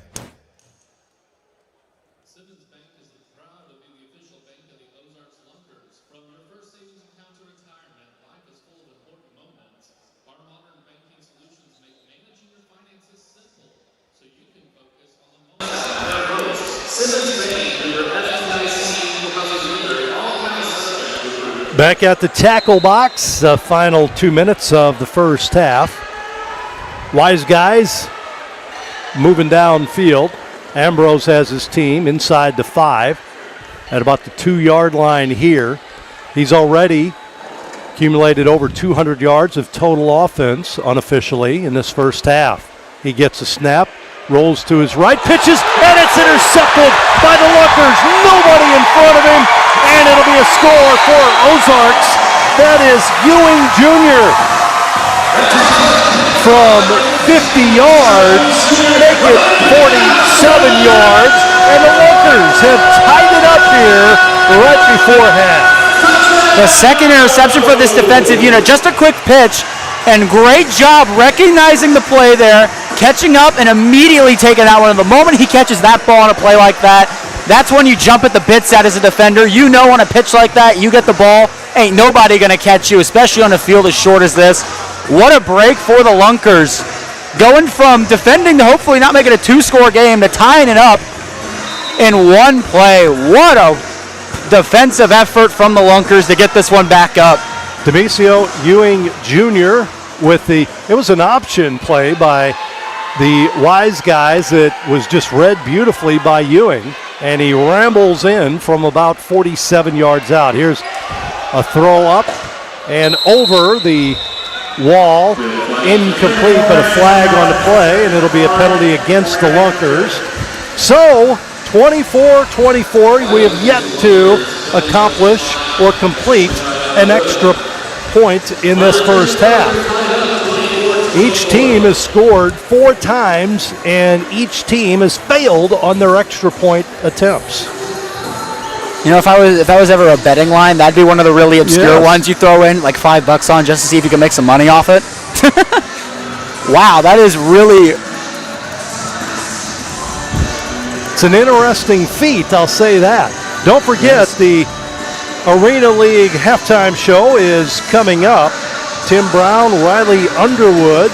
First we'll have, of course, the Make-A-Wish ceremony coming up and festivities at halftime. We'll go to that right away, and then we'll have the halftime show with Tim Brown, who already, by my count, and again, I may have missed a picture or two, right? But by my count, 178 pictures he's taken. If you can keep count on that one, that is impressive. While I'm doing play-by-play, I'm keeping track of the pictures that Kamish has taken. Get that put in for a graphic download that we can show at the end of the game. We get the number. And also, fans, if you're interested in coming out, we got 2 more home games in this regular season in the next 2 weeks. 4th of July weekend, July 5th. Come out, watch the Lunkers play the Duluth. And then on the 12th, a rematch against the Iowa Woo on July 12th. Tickets on sale for those ones. Again, at ozarklunkers.com. Able to get down, come out to the tackle box here at the fairgrounds. Summer, spend a lot more time at the fairgrounds anyways. Fair coming up not too far from now. But get your fix early, come out to the fairgrounds here in the Springfield area. Butters with the throw off. Dropping back deep is Chapman for the Wise Guys. He goes left this time. Caught at about the 1. Oh, a hand near the helmet, but down finally at the 12-yard line. Thought there may be a face mask attempt there, but no call by the officials. And it'll be 1st and 10 for the Wise Guys. They mark it at the 11 of Hot Springs. And again, if you're Hot Springs coming out, you just got to shake that one off. You had a good drive offensively. You moved the ball upfield. Yeah, a little bit towards the end. Couldn't execute, and a mistake cost now a tie. But you've been moving up the field against this team. Don't let that one interception change it. Still move the ball like you have. There's been a couple of mistakes, yes, but you're still moving the ball the way you want it to. I don't think there needs to be any real change. Just come out in this last minute 39, get some points on the board. Will this be the Jordan Ambrose drive here? He has the ball, going to go deep downfield into the end zone. Caught! Catch made in the end zone. Lunkers wanted a push-off. And I think they're going to talk about this one. First of all, regardless, it's a beautiful throw by Ambrose down the field. 39 yards, and here it is again. Downfield. I mean, from that there, moving that fast, I don't think there's much of a push-off there.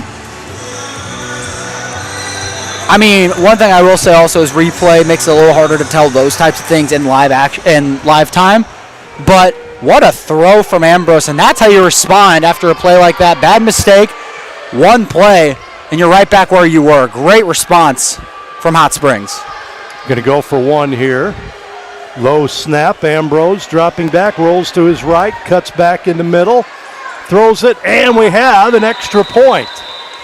Finally, caught in the end zone for a 1-point extra. That is to Evans. Evans catches that one, and it's now 30. Make it 31-24. Should be 31-24. If you're the Lunkers, you got minute 31, 91 seconds. In a league like this, that's still plenty of time. You got a lot of time left to work. Still moving. You still need to be hurrying up, moving the ball quickly. But this isn't pedal to the metal yet. You still got time to work. Still pick up the pace a little bit, but not really complete hurry up yet. Once you get down into 60 seconds is when it's complete hurry up. But you need to know what the first 2 or 3 plays you're going to run are. At least your first 2. Figure out how you're going to set up this drive. I'm sure that's what the offensive guys are talking about, how they want to come out and attack this. But you got to know how you're going to run this first play. Got to get some yards quickly, because the last thing you want is to lose yardage, especially in a moment like this. Crockett with the throw off. Goes downfield, bounces at the 5. And the whistle blows. Not really sure what for. Everybody with their arms up. I don't know if that was a fair catch. Call made that we didn't see. The ball at the ground anyways. Wouldn't matter if it was. Ball bounced up. Before the throw, a timeout. And okay. So this half is going to be remembered for penalties, turnovers, and Ambrose. Pretty much. The 3-pronged attack. Ambrose nearly 250 yards of total offense in his first half by himself. That's very, very impressive for this one. And I mean, that would be timeout also charged for the Lunkers, and I'm pretty sure that's 1 for each. So I think both teams still have 2 left by my count. I know on our scoreboard it doesn't show it, but if my count's right, each team still has 2 timeouts. So if the Lunkers score fast enough, the Wise Guys still have the timeouts in order to make another drive. And as we've seen, the deep ball has been working when they need it to for the Wise Guys. 2 deep ball touchdowns for Ambrose. His 2 touchdowns he's had, one for 32 yards, the other for 39.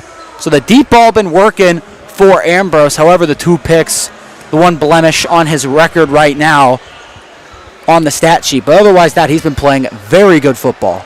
I don't know, was that an option? Was that a lateral? Would have been a fumble then officially.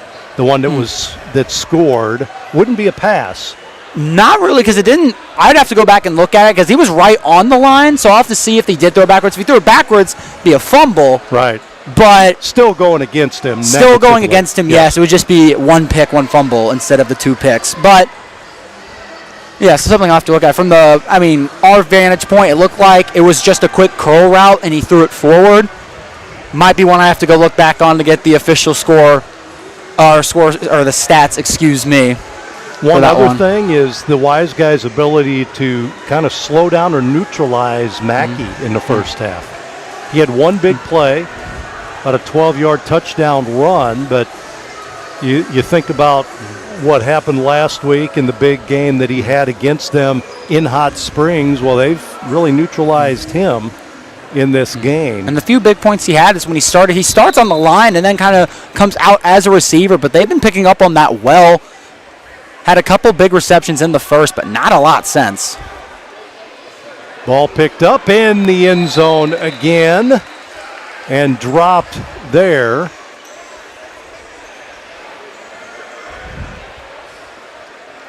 So we'll see what they say. Jackson, that big bounce it takes at about the 5-yard line or so. And the bounce has been really going in the way of the Wise Guys. Every time they throw it right there on the 3 to 4, it takes a huge bounce up. And that split 2 seconds just allows the special teams to get down there, leave no room to operate. Ball on the 5-yard line, 1:28. Lunkers got their backs against the wall for a drive they need to score. Terrace back in. Motion man coming vertical for the Lunkers. Terrace going to throw short instead. Payne got some room on the right side. Now he's finally tackled at the 17-yard line. And that'll be a first down reception for the Lunkers. And you run that risk every time you blitz. Flight on the outside stays open. First down, gets out of bounds. Great play. Got to run another one, get some yardage on this one. Terrace takes a snap. He gives the ball to Mackey, and boy, look at the gang tackling on Mackey here. Dropped behind the line of scrimmage again. They're keying on him in that backfield. He hadn't touched it much in this game. How many carries? By my count, only 5, and he's only gotten 12 yards.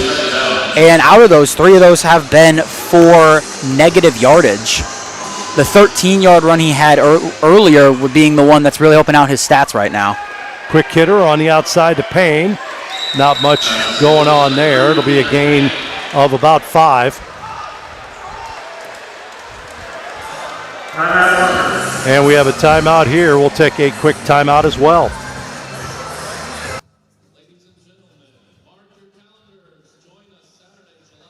That is their first of the half. Saturday, July 5th, right here at home as we take on the Duluth Monsters in what's sure to be an electric night of arena football. Throw-off is set for 7:05 p.m. And this game is extra special as we're proud to partner with the Warriors Journey, an incredible organization supporting the mental, emotional, and spiritual well-being of our nation's veterans. Come out, bring your friends and family, and help us honor those who serve while cheering on your hometown team. We'll see you Saturday night, July 5th. Let's pack the house and show the Monsters what real fans.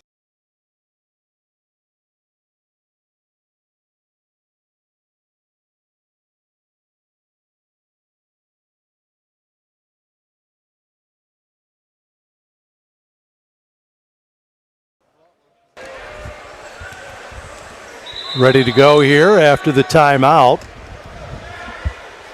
And Byron Pierce.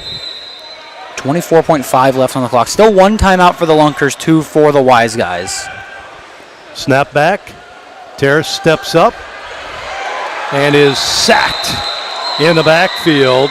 Getting in there quickly was Primes. Primes with his 4th sack of the season. He is one of the league leaders in that category this season. And with this 4th, that does tie him for first with Mike Reynolds of the St. Joseph Goats and Regia Lewis of the Iowa Woo. So now tied for the league in sacks. 1.7 seconds left now. You do get the ball to start the half, so not the end of the world if you don't score here, but it would be very nice and still need the 1-point conversion to tie the game, which if Hail Mary works, score a touchdown here, I'd say just go for one. No need to go for two and still be down, because that 1 point, especially with how close the last game was between these two, I have no doubt that any one of these teams is going to run away with this game. Don't want to risk that extra point, as that could come back to bite you later, as the last one ending with only a difference of 4 points. So the clock runs out, and it looks like we are going to half, but there's a discussion on the field before the play took place. We'll have our halftime show coming up, and again, what we're going to do is we'll have the Make-A-Wish ceremony, festivities coming up first on the field. We'll have that for you, and then we're going to send it to the Arena League halftime show with Tim Brown and Riley Underwood. They'll get set for that here in just a few moments. We'll let the players get off the field and get staged for our halftime show. 31-24 is the score. Hot Springs on top here at intermission. 31-24 on a one-play bomb by Ambrose.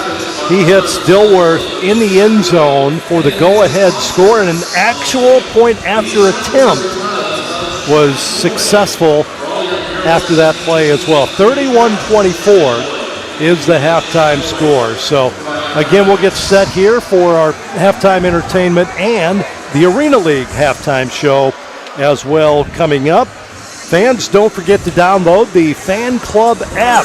Join the Arena League for a chance to win a football signed by Tim Brown, who is here tonight, and you'll hear from him during the halftime show coming up. Adjustments will be made at halftime, and we'll see what both teams do to get ready. You remember the first game we broadcast here a few weeks ago. The second half was so much more different than the first half offensively. A lot more scoring, a lot more aggressive. Teams started to figure out defensive schemes. Stars were able to get more active.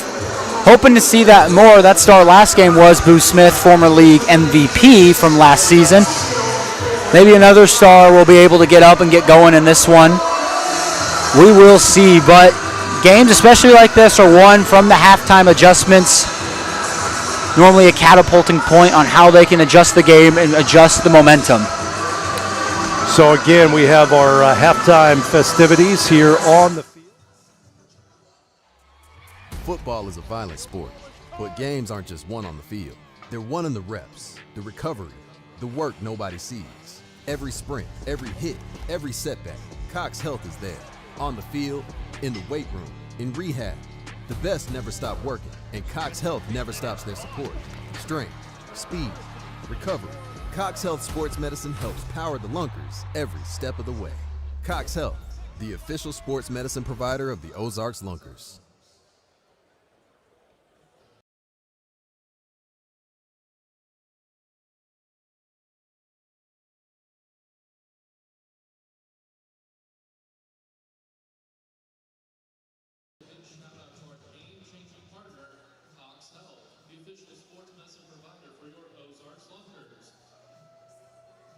Whether it's athletic training, injury treatment, or assessments, Cox Health experts are with our team every step, sprint and snap, keeping our players strong, safe, and ready to compete. Caring for the Lunkers tonight are the athletic trainer Zach Sherman and Carrie Schaefer, and sports medicine physician Dr. Joshua Brandon. Let's hear it for Cox Health, expert care for the Lunkers.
is phenomenal, and Christian, he's happy as can be, and this is just a blessing.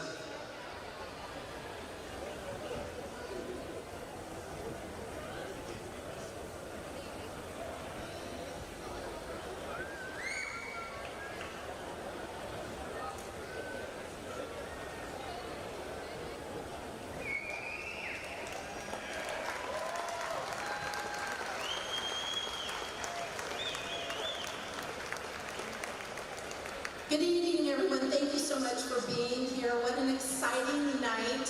My name is Lisa. I am with your local Make-A-Wish chapter, and while most of you have probably heard of Make-A-Wish, what you probably don't know is that many of our children are referred to us by their doctors, because the doctor knows that when a child who is battling a critical illness has something to look forward to, something to hope for, something to anticipate, that it puts fire in their belly to fight. And because of that, 74% of our kids overcome their illness.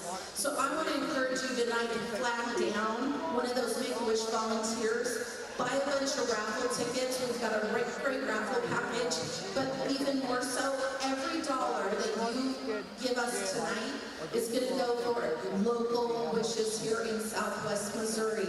We've got over 100 on our wait list, so we need all the support we can get. Thank you so much for being a part of our magical night. Filming them, come down, Minnie and Mickey over there, and Minnie almost like, who's the funniest thing? We're standing down there now. We know the box. Oh, yeah? Hey, I want to see everybody down there in that booth tonight. Go make Christian dreams come true and make some more dreams for these kids around our community. It's amazing. Yeah, driving me nuts. Are you going to be at Custom Creek? I will next week. Yeah. I missed a few days. I slept in. But you guys know when you get on it. Like, and I swear, I'm going to talk to you about it. The good rest now.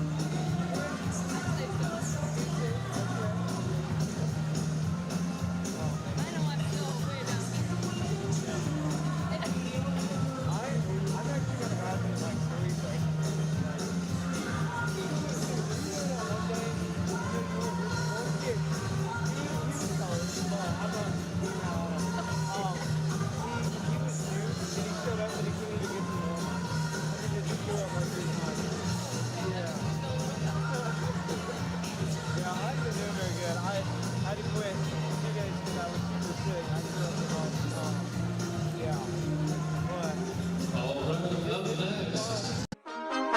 My mind is set, my grind is set, my heart on ice cold. I'm only here to even a score. Whoa.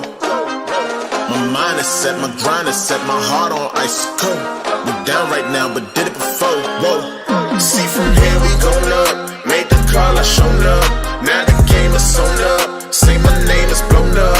We up, we up, we up, we up, we up, we up, we up, we up.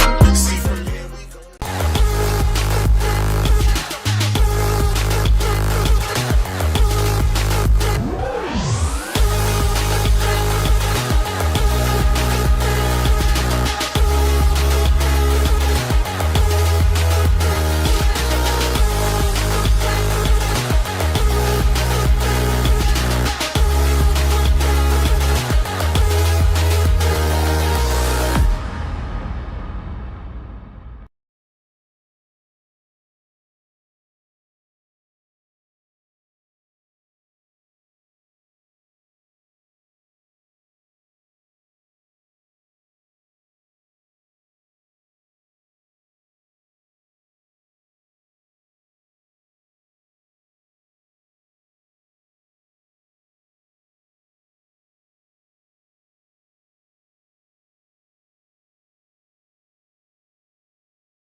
We have no mic. We don't have the mic right now. There we go.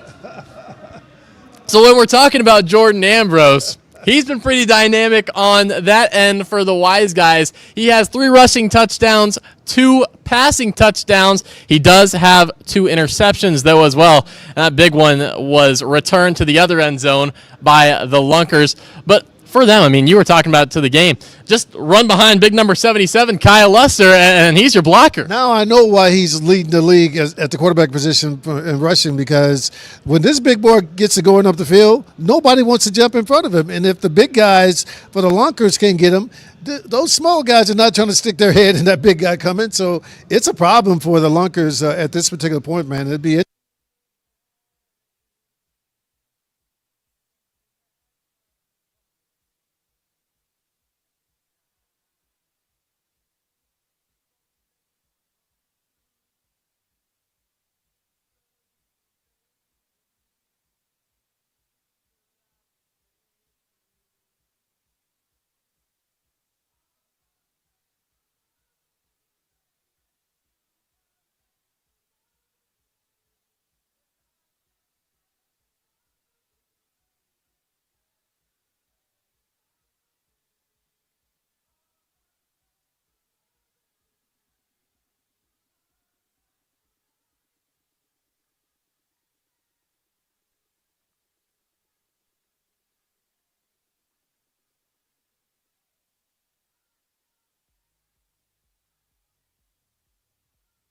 Matt Rush has a receiving touchdown. He also has a passing touchdown as well. So they've been kind of doing it all. Another player that's been good, Tom Butters, the tight end. Yeah. He's new. This is his 2nd week with the team. He's done it on offense. He's got a touchdown pass. He's also done it on special teams. Yeah, I like him. When he was coming off the field, I'd say, man, keep playing. You know, I like how he plays the game. He's hard-nosed, going for every shot he can out there, and I think it's an incredible thing. And one thing we did notice after that touchdown by Brandon Mackey, someone came up to you, gave you a rookie card. That was Kendrick Payne, number 3, the wide receiver for Ozarks. Did you give him the signature? I haven't given it to him yet, but I'm going to give it to him. But he pulled it out of his socks, the pen and the card. I mean, the forethought to think about that a couple of hours ago is a thing that's funny. But yeah, it was cool, and he'll get it after the game. All right, good to hear that. Before we go, any final keys to the game for the team that's trailing, the home team, the Lunkers, trailing by 7 points right now? Well, look, I mean, if you're the Lunkers, you're used to being able to run the ball, do things offensively that they are not capable of doing. So either they got to come up with a different scheme, or they have to win this football game in a way they hadn't won games this year, and that's throwing the ball around the field. And I don't think that's how they're planning to play, or what's planning to play this game. And I think that's a problem for them at this particular point. So some kind of way they got to get this running game going. Otherwise, it could be tough. What about on the Hot Springs side? Hopefully for Bones Bagante and them, the Ozarks Lunkers don't start running stunts on the defensive end. But if they do, what's the key to retain that consistency and production on offense? You know, the one thing they do very well, they're not trying to throw the ball 20, 25 yards down the field. They're taking a 5-yard pass. They're taking a 6, 7-yard pass. You see him literally almost like darts throwing the ball like that, you know. So they're just trying to matriculate the ball down the field. And I think if they can just keep doing that and then run the big boy when they want to, it's going to be tough for the Lunkers. The big boy, Jordan Ambrose, is hard to bring down. Again, we have the 2 leading rushers in the Arena League, Brandon Mackey for Ozarks, and trailing right behind him, Jordan Ambrose for the Wise guys. And after this performance, who knows? Ambrose might overtake him because he's been very productive on the ground, has a couple more scores through the air as well. But we'll be back at the post-game show after the game to break everything down, all the action. But for now, that's all for us at the Arena Game Day halftime show. For Tim Brown, for Riley Underwood, thanks for joining us. Enjoy the rest of the game.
set, my grind is set, my heart on ice cold. I'm only here to even the score. Whoa.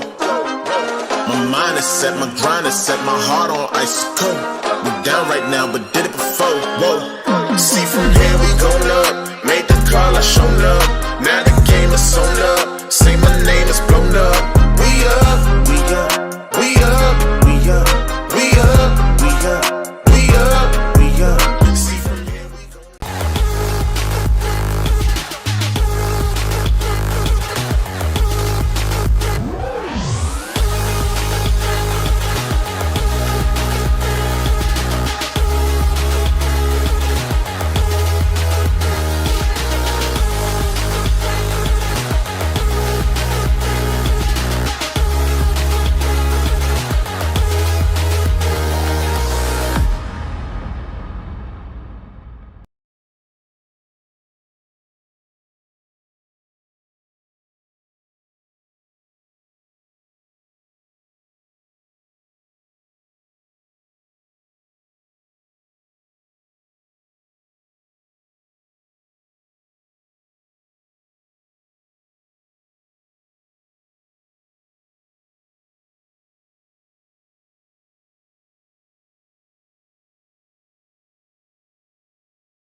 Attempts with two touchdowns to his name. He did have the one pick, but getting it through the air is how you're going to open up with Mackey. And even then, Mackey had a good reception at the beginning of the game for 19 yards. The defense has been able to swarm to that, but instead of pulling him out and using him just as a chip to then roll out, keep him in as a pass blocker for the time being. Allow him to block to try and open your receivers up to then open the lanes for Mackey to work.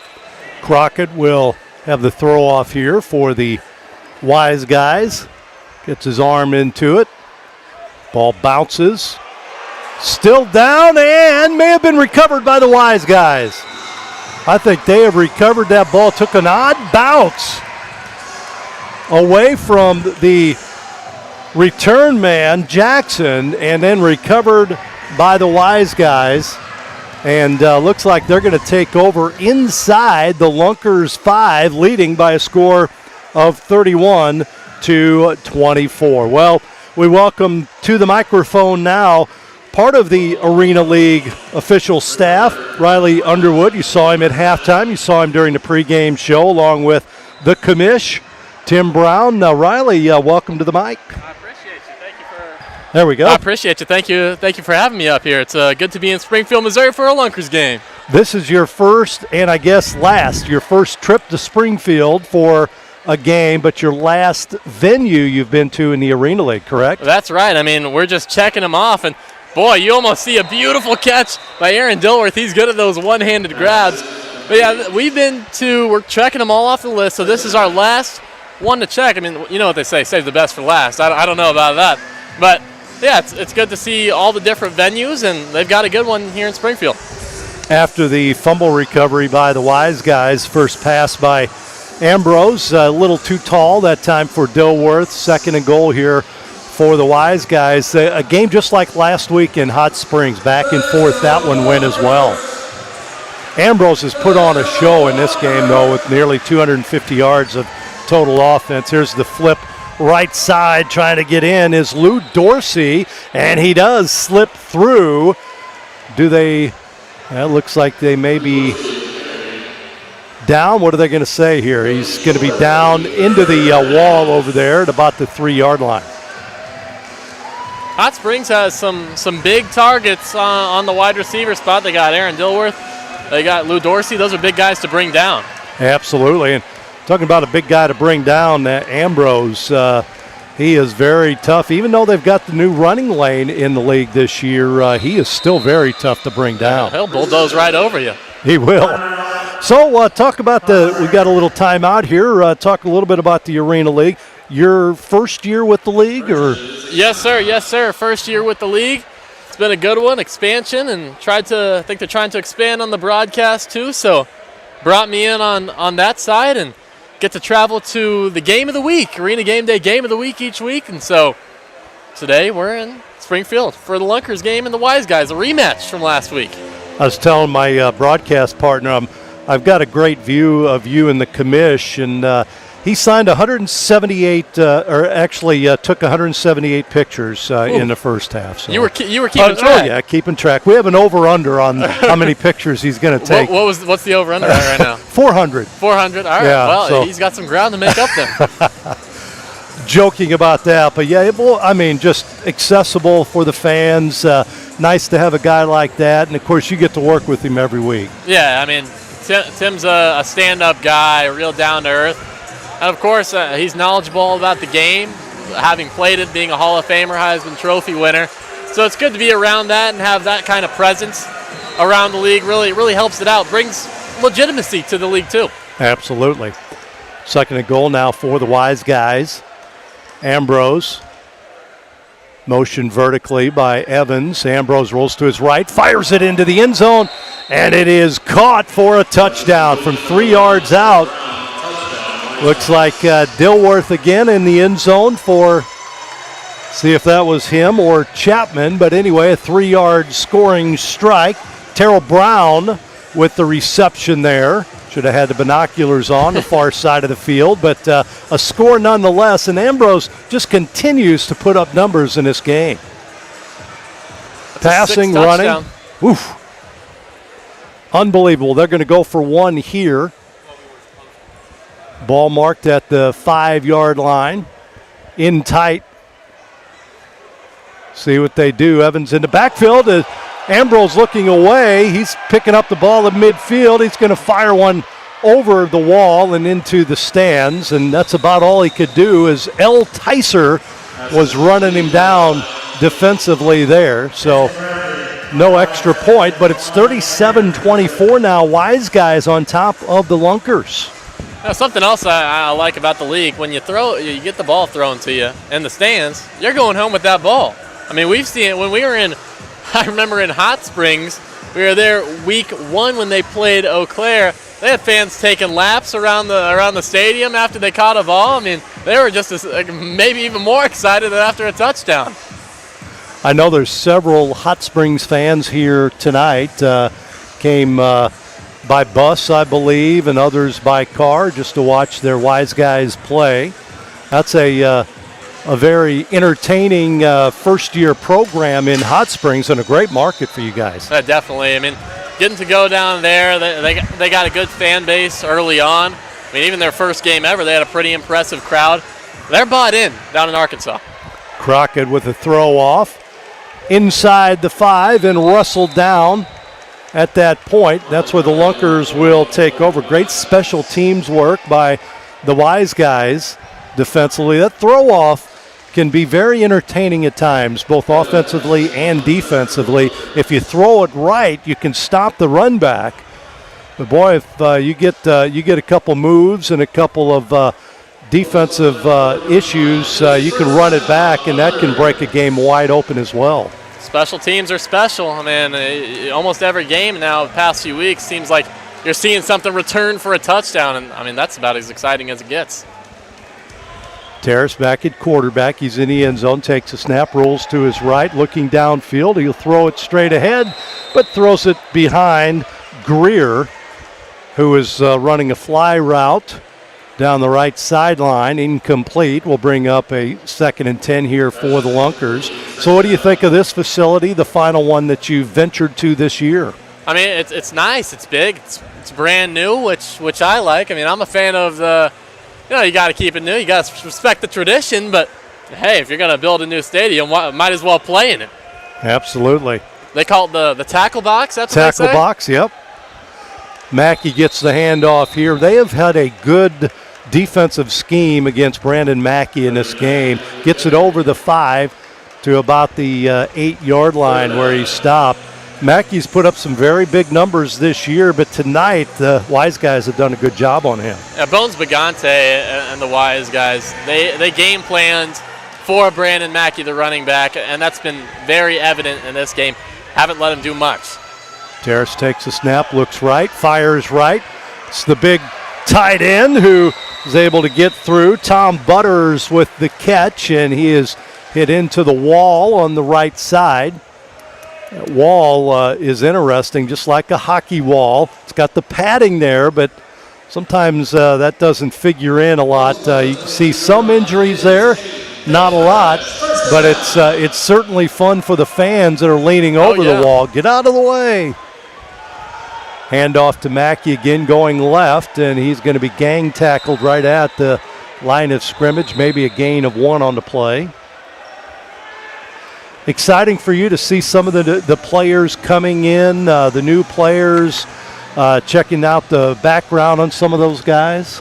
Definitely. I mean, we're talking about Brandon Mackey. Might as well stay on the subject. I mean, this guy is a rookie, played at a D2, Kentucky Wesleyan last year. He comes into the Arena League. This is his first professional football, and he's absolutely tearing it up. I mean, if the season ended today, this guy's the MVP. The give going right side again. Not much going on with the Lunkers running game, and a flag thrown over there by the contact as well. That's Matt Rush. So we'll see what this is. We'll see the replay here. Rush is hauled. How about the play by Rush? I think about a 25-yard carry when we had guys look like a scrum in rugby, didn't it? And they kept moving forward. They almost got him in, too. Yeah, they did. That was crazy. So they'll try and iron this one out. Well, what's the plans for the future in this league? Any expansion thoughts? Is that possible? Yeah, we're thinking of it. We're in talks right now about expansion for next season, always trying to grow. I mean, obviously, first year, 4 teams. Every team made the playoffs. So you had the 1-7 Iowa Woo actually make the championship game, come to just a couple points short of winning the whole thing, which is pretty remarkable. But now you expand 2 more cities to sites like Hot Springs, Eau Claire, Wisconsin. So that brings it to 6. Now, maybe do we push it to 8, push it to 10, maybe even more? I mean, always trying to grow the league and a lot of interest.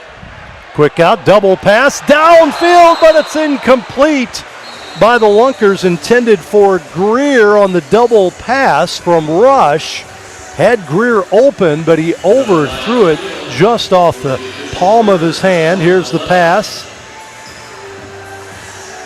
A good idea there, just execution not quite there. Flag on the play again.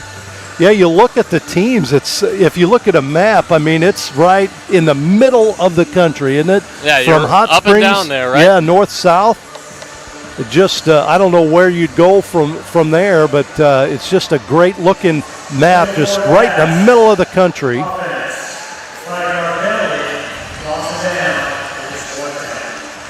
Fourth down here for the Lunkers. We'll see what they do here. Surrender is an option in this, and it looks like that's what they're going to do. Sometimes that's the smart play. We saw it especially, I'd say, early on in the season, weeks 1, 2.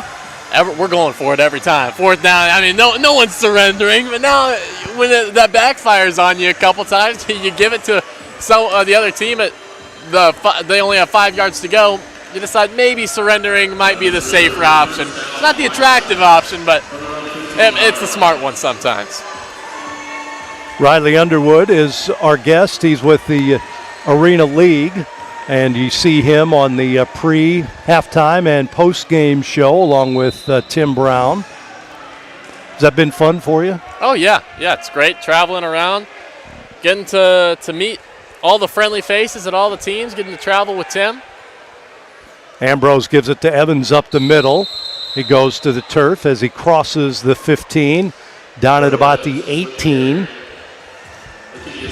The Lunkers have been nothing but friendly to us so far on our trip. It's been a It's been a good one. I mean, all the stops we've been to, no problems. Everyone very nice as can be, happy to have us, and so we're happy to be there. 2nd down 7 here for the Wise Guys. Ambrose dropping back, pitching it out to the left. Caught, banged into the wall over there on the left side. Reception made by Brown again, right at midfield. Just short of the first down marker. 50-yard fields, which makes it fun. It's a quick and high-scoring sport, which everybody likes. 7-on-7 this year as opposed to the 6-on-6 last year. Here's a handoff again to Evans. After Ambrose was going down, he goes into the wall as he gets it across midfield. Smart play by Ambrose. Looked like he was in the grasp, and then all of a sudden at the last moment able to hand it off. Then Evans makes that move on the outside. Carter was picked on the play.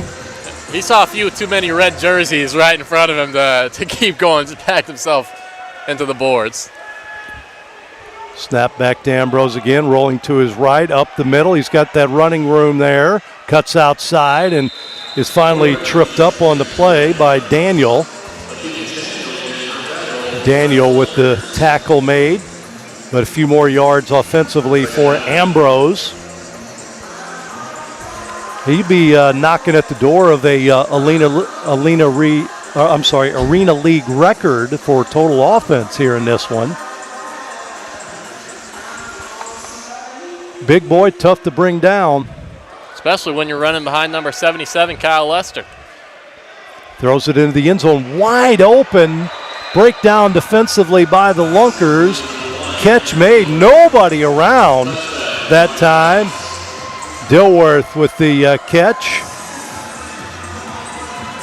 And they'll fire that ball into the stands. And what was going on defense in that play? Boy, somebody had a missed assignment for sure. Dilworth had a good game. 6'3", 190. Played his college ball at Texas A&M Kingsville. 17 TDs his final year there.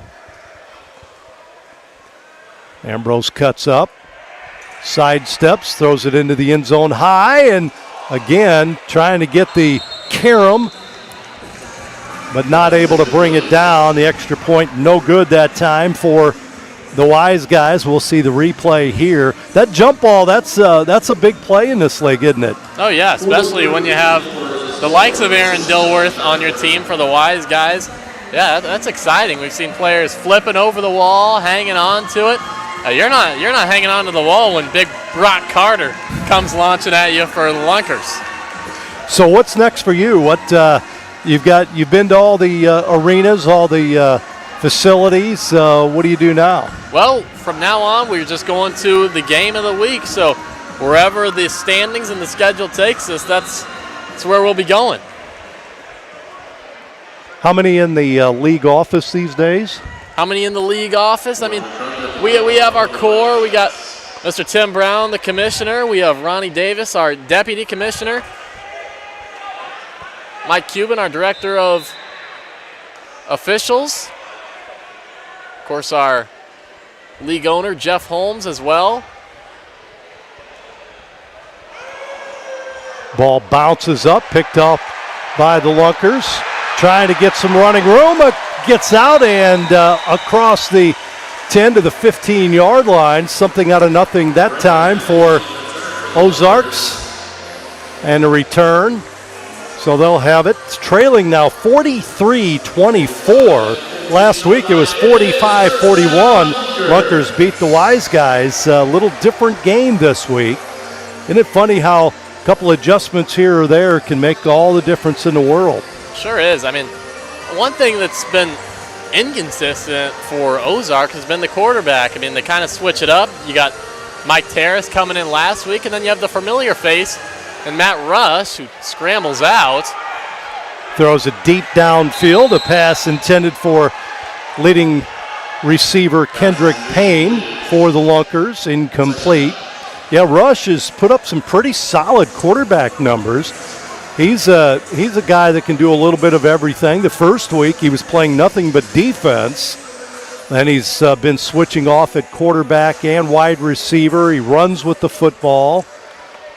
He's just one of those talents, and guy that has been around a little bit too. Local guy, hometown. He is indeed. Played about 2 blocks away from here as high school ball. You can see him scrambling here, and he is caught from behind. Great defensive effort there by Taylor Hunt from Mo Valley College in Marshall, Missouri. Haven't mentioned his name yet, but kind of a local guy, local college anyway, Marshall, Missouri. Making a big stop there. Fun doing the pregame, halftime, and postgame shows? Oh, yeah. Always a good time. Get to talk to the coaches, get to know the players a lot. Pass downfield as Rush was going down, tripped up, and an incomplete pass was intended for Greer. You get to see a lot of things when you go to all these different arenas. Something I think the Lunkers might do best, I think the mascot and the logo. I mean, you got the fish with the helmet, you got Lunky walking around. That's a neat one. I don't know if you can beat that. Lucky the Lunker. Yep, they have fun, and there's some other ones. I'm kind of looking at some of the others mascots out there. I think the what is it? The Wise Guys, the Snarling Racehorse. Is that their mascot? Lucky the Racehorse, yeah. You got Wacky Wooloo. Yep, sure thing. Wacky. Yep. Rip in Eau Claire, and Ole the Ox in Duluth. A few of them. We've got an injury timeout here as they tend to one of the Wise Guys right now on the turf. We're visiting with Riley Underwood of the Arena League. Of course, tickets, if you're interested in going to any of the games. This is a place for you. For those who believe rituals should never be interrupted. For those who think authenticity and routine live together. For those with an active mind, body, and soul. We are in immediate timeout. Stay and be.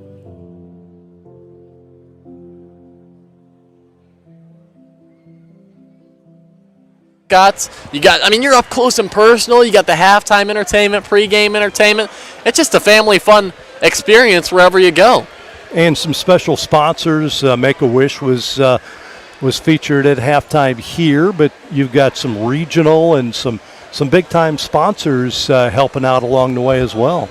So we were talking about at the halftime show, just a great presentation. I mean, you don't want it to get to that, but when you do have a Make-A-Wish Foundation, it's great to see someone like Low Christian, who we saw at halftime, get to go to Disney World. It's pretty cool. Terrace back in at quarterback here for the Lunkers. Takes a snap. Boy, he's got some pressure here defensively. He's going to throw it downfield, and it's intercepted by the Wise Guys. Bringing it back on the play is Primes. Primes with the pick on the pass from Terrace, and it'll be Wise Guys football here. They take over with 3:36 to play in the third quarter. It's not what the Lunkers were looking for down in this game. You see the replay there. Again, you really got to be able to throw on the run in this league. Scrambling is a big part of what you do offensively in this league. Ambrose back at quarterback. Evans in the backfield to the right of him. 43-24 our score. There's a fake handoff up the middle. Ambrose. And a flag on the play as he gets it to the 20-yard line of the Lunkers. Flag thrown. But the officials, they've done fantastic job kind of figuring things out. Year 2 now. Last year, there was a lot of things going on. They had to adapt the rules, and I think they've really done a much better job this year in learning how to call the game. Byron Pearson does a good job in Springfield for a lot of the Lunkers games, but across the board, these guys doing the best they can. But just like that, the new rules, running lane interference, we didn't have that last year. We didn't have running lanes. But they are adjusting to the new rules. And I'll tell you this, from now on, we're just going to get faster with those reviews and everything else that holds up the game, working to make it as speedy and enjoyable as possible. Ambrose with Evans in motion vertically. Snap back, Ambrose looking downfield. Now he steps up. Through the running lane he goes forward. He gets it to midfield, and another flag on the play. Later the game gets, the more the yellow hankies come out sometimes. The guys get a little winded. Fortunate thing, they don't have to go both ways. Some of the guys do, but that's not something you see a lot of in this league. It's still a battle out there. You got 300-pound behemoths going against one another. Look in the middle there. You've got two guys that are going both ways, and L. Tyser going against Kyle Lester. They're both playing both ways. Those guys are tired. Looking forward to that pregame meal, I'm sure. And we got a challenge flag thrown by the Wise guys here with 2:55 to play in the third quarter. Riley Underwood, my guest here in the broadcast booth high atop the arena in Springfield, Missouri, and we appreciate you being here. Fun watching these games on Saturday night. Attendance been what you guys had hoped for? I mean, attendance has been good, and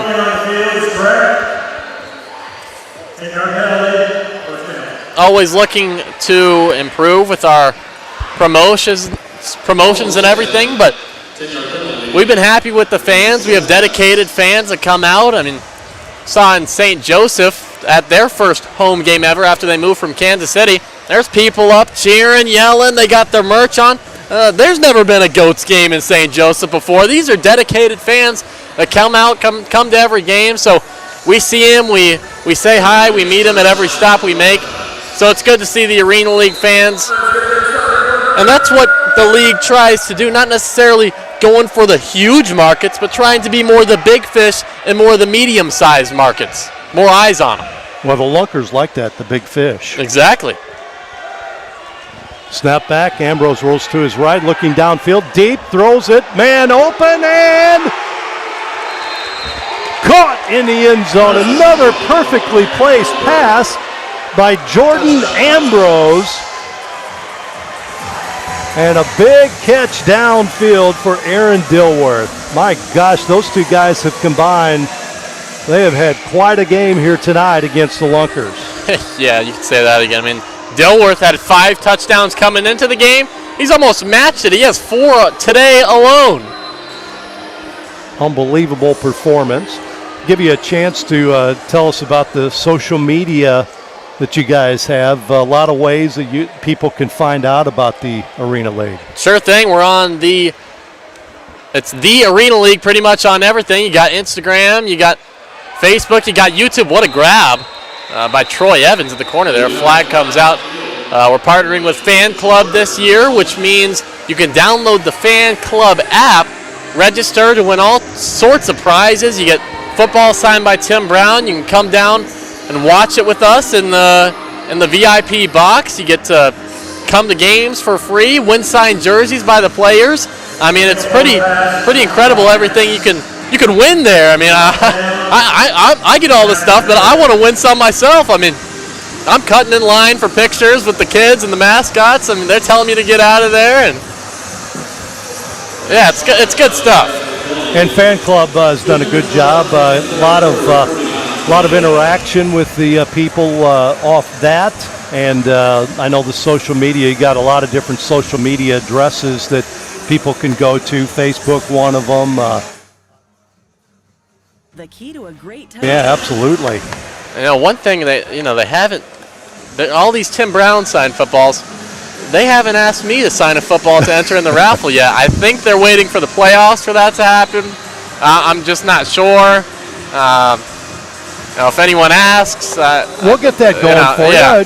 Hey, listen, you're from right around the area, right? Right, I mean, not too far from here, not too far from St. Joe, and going to one of the great broadcast schools in the country as well, right? That's what they say, I guess. Yes, sir. Just finished my junior year at Syracuse, entering my senior year, so just hoping to improve, get better each and every time, each and every day. Here's a throw off again by the Wise guys. Caught inside the 5 this time by the Lunkers. Down at about the 17, 18-yard line there. And the Lunkers will take over there. 1:55 to play in the quarter. Well, Riley, we appreciate you coming down. Best of luck to you. I enjoyed the conversation, and I look forward to doing it again sometime. Well, I appreciate you having me on. Thank you for welcoming me in to Springfield, Missouri, and the Tacklebacks. You bet. Thank you, sir. That's Riley Underwood with the Arena League joining us here in the third quarter to talk a little bit about the league and what's going on. Again, you can check out all the social media addresses. Here's the Lunkers going downfield, and a ball a little underthrown, intended for Matt Rush at the goal line. 49-24 as we welcome back Ryan Swanson to the booth. And Ryan, boy, we didn't do the Lunkers many favors while you were away. No, not able to put any points on the board in the third so far, whereas the Wise guys have been able to put some good numbers up. Ambrose still having a really good game. And we also would like to point out that all of these deep balls they've been throwing, all of the passing touchdowns have come from one man, that would being Aaron Dilworth, the 6'3 receiver, something I noticed going back, looking over on the stat sheet. So Dilworth having a great game as well on the deep ball. But yeah, the Lunkers running out of time, really. I mean, you still got 15 minutes in the fourth quarter, but with the way the Wise guys are playing, you need something radical to happen on the defensive side of the ball to get anything going back your way. I was surprised Dilworth was able to get steps on the defensive players downfield for those long passes. And then his leaping ability in the end zone has been another factor in this game offensively. That's a perfect 1-2 punch. You got a half a step and you can get a higher jump than the other guy. If the ball's in the right spot, you're going to win those battles up in the end zone. Here's a pass to Payne. Payne with the catch at midfield. Pass from Terrace. Payne down there. Slow getting up along with the defensive player, helped up by the official.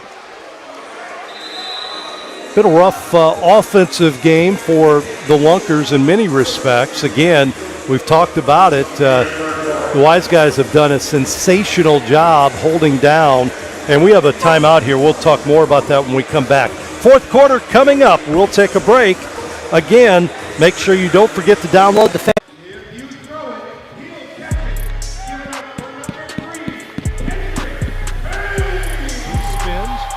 it into the field, and it's caught at about the 5. What a catch! Throws it downfield. Ball is caught inside the 10 and diving in for the touchdown. What a reception on the play. Throws it up to the end zone, and it's caught. This is Payne. Got some running room. Cuts back to Smalls. He fires it middle of the field. It is caught. Low catch. They go in the end zone. It is caught. Touchdown pass there to Kendrick Payne. Football is a violent sport, but games aren't just won on the field. They're won in the reps, the recovery, the work nobody sees. Every sprint, every hit, every setback, Cox Health is there. On the field, in the weight room, in rehab. The best never stop working, and Cox Health never stops their support. Strength, speed, recovery. Cox Health Sports Medicine helps power the Lunkers every step of the way. Cox Health, the official sports medicine provider of the Ozarks Lunkers.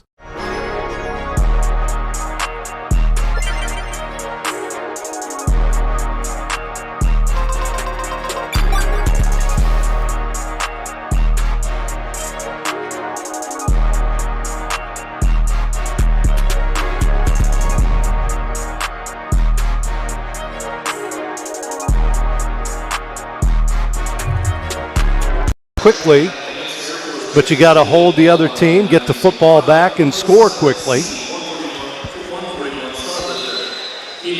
And ultimately, it will just be if the defense can respond. The offense, it doesn't matter what they do. They can score every drive for the rest of the game. If the defense doesn't do their job on the other end, the Lunkers don't got a shot. So the defense really got to tighten up here in this fourth quarter. Rush in motion vertically. Terrace takes a snap. He's going to take off upfield. He's got some running room. Cross the 5 and in for the score. Terrace scores for the Lunkers from 24 yards out. And we just talked about it. Score quick, get the ball back, and do it again. And right there, that's how you do it. First time, Terrace has actually ran the ball with his 2 legs, able to get 24 yards out of it in the end zone. And this is the point here where you really start to think about the risks you're taking on the conversion side. Haven't been able to convert a lot for the Lunkers. I mean, do you still keep going for 2? And they're going to still go for 2. We should mention Terrace switched from quarterback to wide receiver at Eastern Washington, so he's used to running with the football. Here's the give. The catch made by Tom Butters, but he is short, getting into the end zone for the extra point. Yeah, Terrace ended up switching to wide receiver at Eastern Washington, so trying to get back into his quarterback mode here, though we saw a little bit of that running after the catch on that play as he got into the end zone from 24 yards out. So 49-30 now. Still a strong performance by the Wise Guys. 14:23 to play. We may be looking at the player of the week in the Arena League in Jordan Ambrose with the numbers. What do you got right now unofficially? Unofficially, he's hitting over 300 in total offense. That's over in the air and on the ground. And all of the touchdowns from this game have been from him. He's had a hand in some of them. Only rushing ones have came from him, and then all the ones in the air. Butters through the fingertips of Chapman in the end zone. Runs it out, and he'll be down as he crosses the 5-yard line. And that's where the Wise Guys will take over.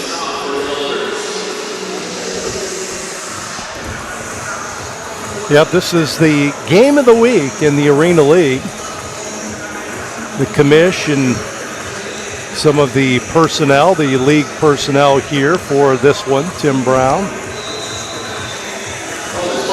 Hoping the Lunkers can string together a few good drives on both sides of the ball, have an exciting little bit to end this one. Defense, though, got a good stepping stone to start on. Inside their own 10 are the Wise Guys. Ambrose, a lone setback here. Motion man vertically for the Wise Guys. Ambrose going to take off running. He slides at about the 11-yard line, and he's down right there. So he will pick up right at about 4 yards. 2nd and 6 now for the Wise Guys. Clock continues to tick. 13.5 minutes to play in the game. 49-30 our score. They're swarming to him quicker when he starts to run up the middle. Be careful, because if he can stop before the line of scrimmage, make a quick throw over to the flat where those guys are leaving from. Got to be careful. Double motion there. Ambrose throws it downfield. Caught and down quickly on the play. Brown scored a touchdown in the game. Gets it to the 20-yard line, and that's a first down for the Wise Guys. Last week, Quay Hicks, running back, was a load for the Lunkers. He's 6'1", 256, not playing in this one. Don't know the status, if he was injured or what, but between he and Ambrose, that was a tough assignment defensively for the Lunkers, and they were able to prevail and pick up the win. This time it's been Ambrose and Dilworth, the wide receiver, put on a show. Not much going on there. The thing is, though, with this one is that for the Wise Guys, you can take as much time as you want with the lead you got right now, and that's what you should be doing. The turnovers, though, Lunkers been able to force a couple turnovers. That's really what you want to keep trying to do. Send a little bit more pressure, but watch up the middle, because on throws like that right there where you just see, if one guy can break a little quicker, get just a hand on the ball, you're going to be able to get a chance to get a tip. to get a turnover on the play. That's what you need if you're the Lunkers right now. You're not going to have much luck, as of right now with the way it's been going on, with just getting a surrender or a turnover on downs. You want to keep trying to focus for the turnovers. Brown again, the reception, the controlled passing game here for the Wise guys, trying to eat up some time on the clock. Ambrose steps up. Now he's going to run. And he does get it across the 15 to the 13-yard line. Gain of about 7 or 8. It's about, for him, it seems like that was an easy 7 yards up the middle. It's just the way they've been playing. They spread the entire field out, and then it forces the linemen to rush outwards, opens the middle of the field on either side. So as one man gets half a step on the inside, the middle is wide open, and if not here, they're forced to stay up in case he does break down. But if he makes one man miss, he's able to get up, and just it's great play design from the Wise guys. He gets it to about the 10 on this one, and they're bunched up right there. That should be enough for a first down, and is. So it'll be first and goal here for Hot Springs, just under 11 minutes to play.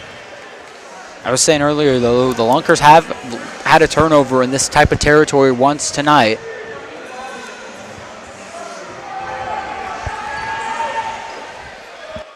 First and goal. Ambrose sneaks inside.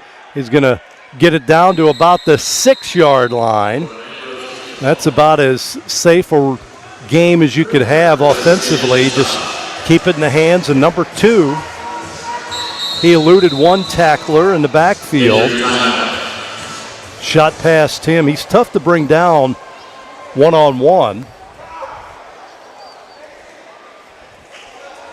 Now a player down for the Lunkers. Let's get an injury timeout going. And yeah, with Ambrose, 6'2", quarterback, definitely not the easiest man to bring down when he starts to move with his legs. A challenge not just for the Lunkers, but for any defense in this league. As the man down on the field, getting back up. So that is walking off the field, Brock Carter. Well, he's a tough man to replace. Hopefully he's okay. He looks like he's fine walking off the field. The 5'11" defensive back from Missouri State, locally here, sitting just a little bit across town. He was the Defensive Player of the Year for the Lunkers last year. Maybe just rung his bell a little bit. Stops the clock with 10:13 to play. Could have gotten his bell wrong. Maybe the wind got knocked out of him with the way he was sitting on the ground. So maybe it could be a lot of things, but it's good to see him walk up off the field. Should be okay.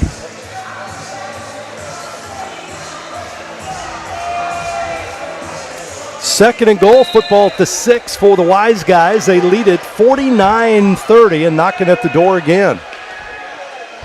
Jordan Ambrose, the player of the game here tonight with the football. He throws it up. That ball is going to be intercepted by the Lunkers. Daniel jumping up to intercept that pass. Heck of a catch in traffic there for Daniel. And right there, that is a play with the ball you don't need to be making right there. You're up this big. You still have some time afterwards. You have a couple more downs to spare. Just chucking it up like that. I guess he was trying to throw it away, but that ball, it's a contested ball. Those are always dangerous.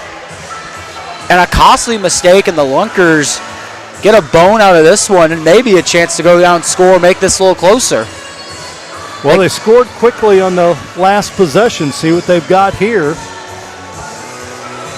They can make this interesting, can't they? Still plenty of time to 9:55 left. There's Mackey right there. You got plenty of time to make this interesting. Terrace back at quarterback. Rush in motion vertically.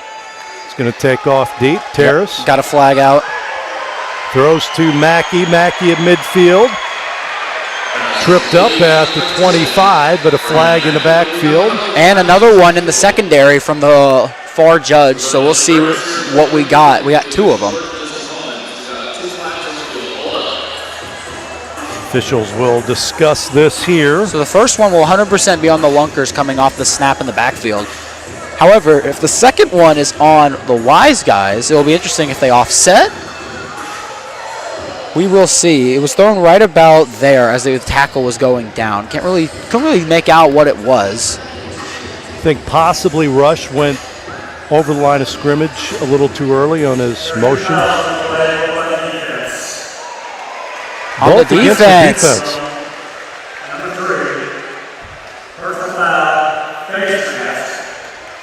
I did see a little bit of tug on that replay. Didn't know if that was the call. A Face huge mask, break. one of them.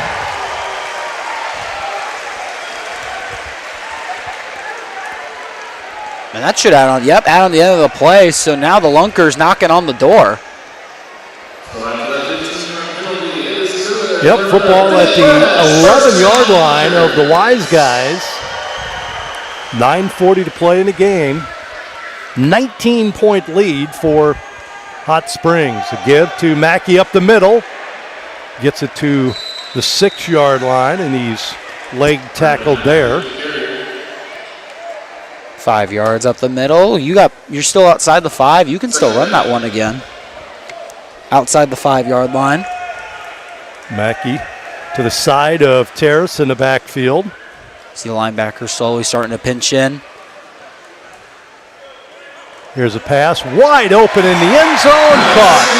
Butters with the catch there for the Lunkers. As they score quickly, the fake handoff. Little play action there to Rush as he went by. And then the pass in the end zone for the score. And just like that, it's down to a 13-point lead, and the Lunkers will go for one here. It's a great play action. Everyone bit. Butters just slid underneath. Beautiful play design right there for the Lunkers. Now we're just going for one to play it safe. Terrace rolling to his right, throws it back the other way, and it is knocked down. And that would have put them within 12. Would have made it a 2-score game without conversions. So remains a 13-point game. 8:48 left. Good offensive drive from the Lunkers. Defense did their job. I would like to point out, though, turnovers have been going well, but I don't think you're going to be able to rely on those for a long-term form of trying to get the ball turned over for the Lunkers. So we'll see how the defense responds on this next drive. But the Lunkers right now with a push to try and make this one interesting.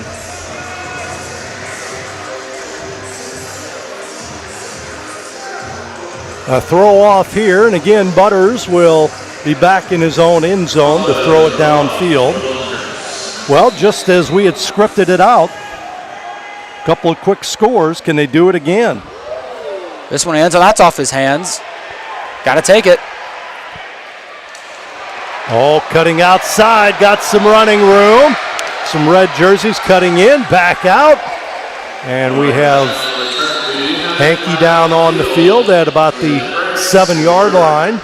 I'm going to take a bet and say that this one's going to be going on the Wise guys.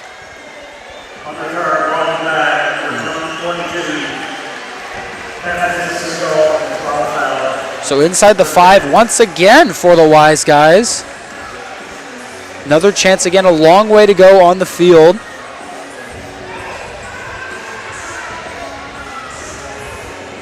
Approaching about what the Lunkers have been averaging up a game, as you were saying the stat earlier, around 50, I think is what the number was per game. Yeah, they on the average, defense. Average 46 points a game. They give up 50. While Hot Springs averages 37, they give up 36.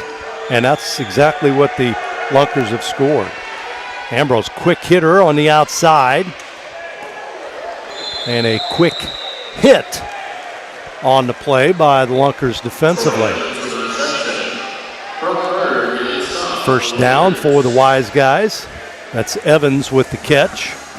And I do love the way that the Wise guys have been scripting these plays. It's only one far DB out, so a linebacker has to come back up.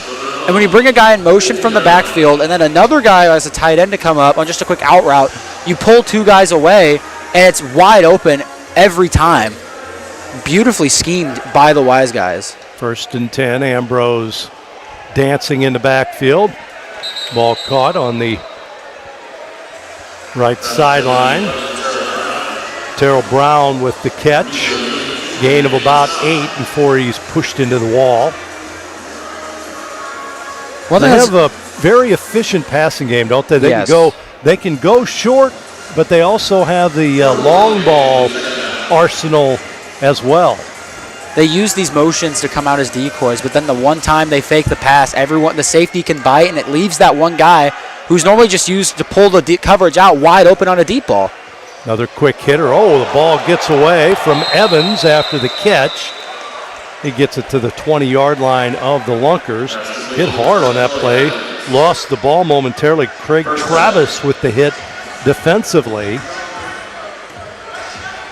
Another first down for the Wise guys, and the clock continues to tick. 6:44 to play in the game. Here's Ambrose. He gets outside. He'll pick up a couple hard-earned yards this time. And that's the point in the game where if you're the Lunkers, you get into a position like that, peanut punch time. You got to start whacking at the football. Anything to get the ball out. You got to be a little bit aggressive here. 6 minutes left, 13 points left to make up. Not a lot of time to make that type of deficit. Got to try and force the ball in any way. Force a mistake. You got to punch that ball out. And there's the hit right there. Beautiful hit down by the knees, but forces the ball. It wasn't able to recover, unfortunately. Evans again with the catch. They go with that little flat passing game, short passing game, which is effective. Evans out of the backfield. He can do it from his running back position, or he can set up as a wing back and catch passes. He's been a good complement to Ambrose back there. Not a lot of yardage from the run game for the Wise guys other than Ambrose. And here he goes rolling to his right. Comes back middle of the field, now takes off. And he's going to get in for the score, but where did he go out? I think he went a little too late on that one. I don't think that will stand. I don't either, and that's what I think Cam Bruffett, who's in the backfield defensively for the Lunkers, is saying. Looked like he was outside, came back in, ran a little S route. Run lane violation. And it's really difficult right there with the line of scrimmage to kind of just tiptoe along the line to stay inside and get to the hash spot. Very difficult to do. Because depending on where you are on the field, there is no solid white line to guide you. It's just hoping that you can find the right spot and be able to stay within the field of play. But showing again, that's happened a couple times with Ambrose. It's bound to happen with the quarterback that runs as much as he does. 5:20 to play in the game.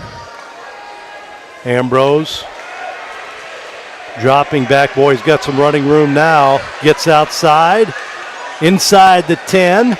It's going to take some guys to bring him down. They slow his progress, and he is down at about the 7-yard line. And that'll be a 1st and goal now for the Wise guys. That was a big play there. Again, once that defender slipped past him in the backfield, the initial defender, Ambrose had clear sailing up the middle of the field. And with that set up right there, with Tyser being the one rusher, he doesn't have the speed to catch up if he breaks through past the front line of scrimmage. And when the entire linebacking core is upfield, not a lot they can do about it. Tyser able to get the initial hit this time on Ambrose, and then finished off on the play by Craig Travis. Ambrose across the 5, down to the 4-yard line. Clock at 4:15 to play in the game. And you'd have to think a score here is probably a dagger in this one.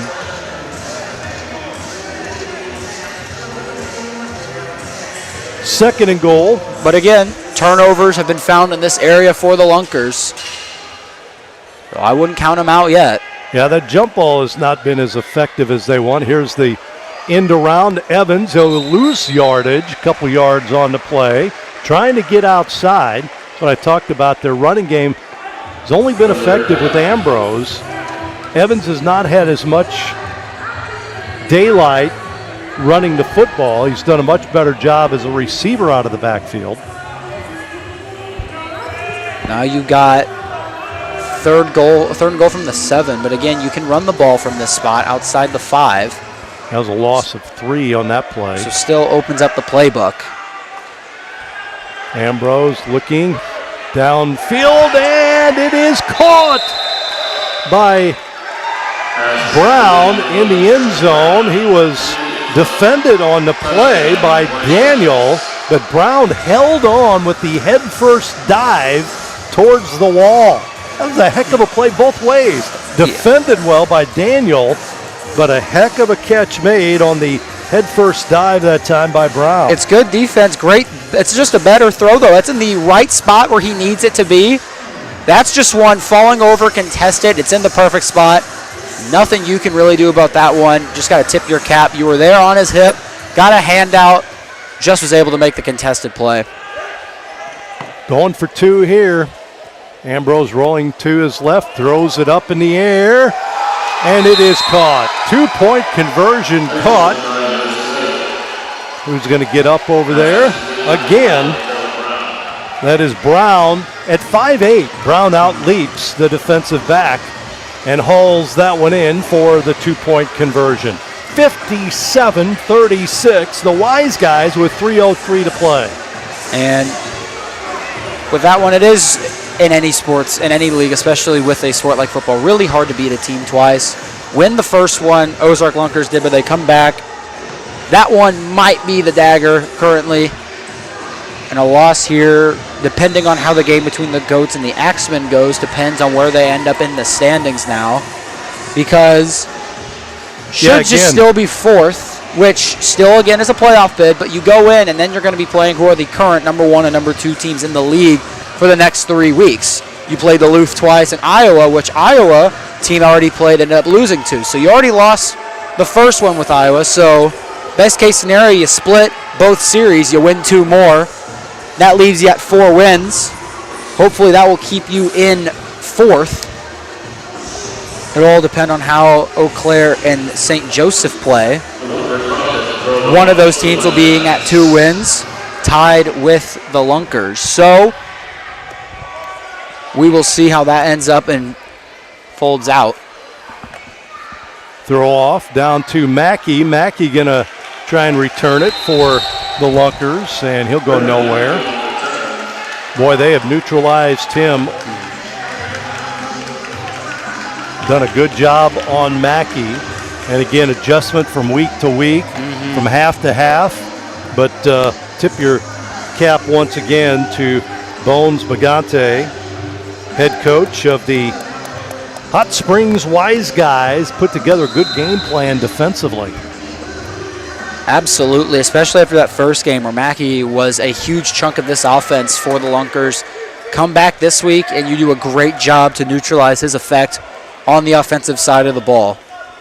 57-36 our score. 2-minute warning coming up. Terrace looking downfield.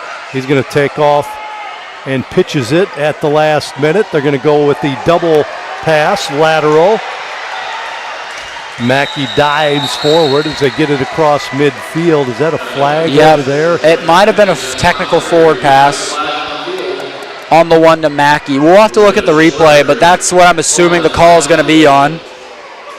We see the Whitecaps talking it over. So here's the original one. That one's good, and you'll see it here. Yep, I'm going to, from that angle, it looks like a forward pass. Nope, wave it off. So play stands. Lunkers move to the 19. You got 2:17 left. Still time, probably just trying to look for one more score. Well, Ryan, as you had mentioned, Lunkers back home next week against Duluth, while the Wise Guys are off. Then they head to St. Joe. That'll be 2 weeks from tonight. And looking, hold on. Pass middle of the field. Oh, one-handed catch made. Wow, what a snare that time by the Lunkers. But a player down for the Wise Guys. I do want to take a moment during this part to give you an update on scores around the league. You can find live scores on the Arena League Fan Club website. More reason for you to become a member. It's completely free and able to catch on live scores around the area. St. Joseph up 64-26 on Eau Claire. That one playing in St. Joseph. And then Duluth up 60-38 on the Iowa Woos. So if those all stand, which I believe they would, Duluth will take the number 1 seed of the Arena League. Iowa will drop down to number 2. Now with St. Joseph, they'll bump up and we'll be tied 3-3. So that'll be a head-to-head, probably based on points scored or the differential. Not sure how the standings will work out. So it'll be interesting to see on how the schedule shakes out. But that is what we have right now. That's a score update from around the league. Not any close ones in this one for this week around the Arena League. Yeah, and again, you're talking about places. Seeds will be at the end of the season when they have the playoffs. Yes. So we're not really talking seeds yet. Just looking in advance to how the season, because you get into the final after the season. It's not yet time yet, but it's in the back of your mind. Yeah, they have 4 more weeks, including a bye for every team coming up. Nobody's had a bye up until next week. And that'll be this Hot Springs team will have a bye. So I think there's just 1 game next week. Is that what it is? And then 2 games next week, and 2 teams are on a bye. Yep, just 1, and that will be us against Duluth here at the Tackle Box. That's the only game next week.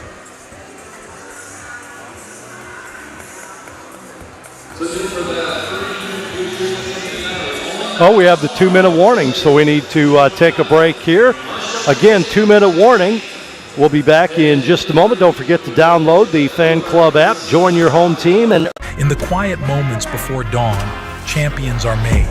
Every fan, every athlete, every moment counts. It's not just a game. It's a passion that unites us, drives us, and makes us strive for greatness. Greatness is wherever fans connect and call home. We believe in the power of the community. We believe in turning passion into action. We bring fans closer and transform loyalty into unforgettable experiences. Join us. on the board here again in this 4th quarter with 2 minutes to play. Terrace fires it into the end zone, into the gut of his teammate. That is Greer, who scores on the first play after the 2-minute warning. Just like that, great pass by Mike Terrace. Absolutely right on that one. Right in the basket on that one, falling towards the ground. Can't really put that in a different spot. You'll see here a great angle right there from the guys down in the truck. Shout out to them putting on the production for you. Thankful for them for being able to put on the show that we're able to do here. But all those Knicks Alive people. Yeah, they have done a fantastic job once again, and a welcome addition to the Lunkers this season. There's an interception in the end zone, but stays right there. Yep. So the conversion again fails for the Lunkers. Did they get one so far in this game? I'm trying to remember if the Lunkers got a conversion, but first half it was until the last minute or so of the half before we actually had a conversion, successful conversion. That pass intended for Payne. I'm trying to think back to it.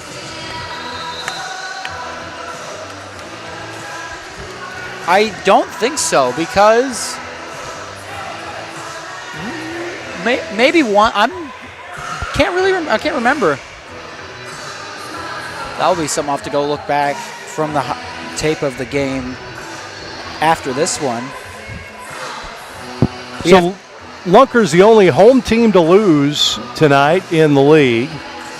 The others in the battle of tied teams, all the home teams win. Duluth at home by considerable margin. Is that still going on? Right now I got this as live, but if we're at this point in the game with these types of blowouts, I'm going to assume these are best finals. You can make them. St. Joseph and Eau Claire 64-26. Absolute trampling over in St. Joseph. Lunkers will get their free play here. They're trailing in the second half, so they get a free play. Pass middle of the field. They've got to get to.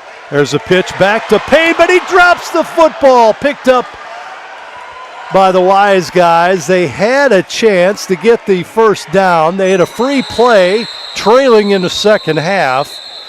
Untimed free play, and they were a yard away from getting the first down and keeping possession of the football. And Payne drops the ball at midfield. See it here. Here's the pitch. Butters almost falling over. He pitched it back to Payne, but he just could not hold on to the football. And with the Wise guys getting possession back, that's probably going to do it definitively. Well, a heck of a performance by the first-year Wise guys here tonight. Come into Springfield and knock off the Ozarks Lunkers. Still got a minute 55, so you got still time for maybe a turnover or two, but I doubt they're going to probably just be wasting clock here. Keep it on the ground as long as they can on this possession and run it out. See Mr. Ambrose. The only saving grace here is that the play clock's running, but actual clock isn't, so you still got that whole minute 55. Pass to Chapman. Chapman will pick up 3 on that first down call. And the Lunkers will call a timeout here with 1:46 to play. Well, we'll see what happens next week with the first place.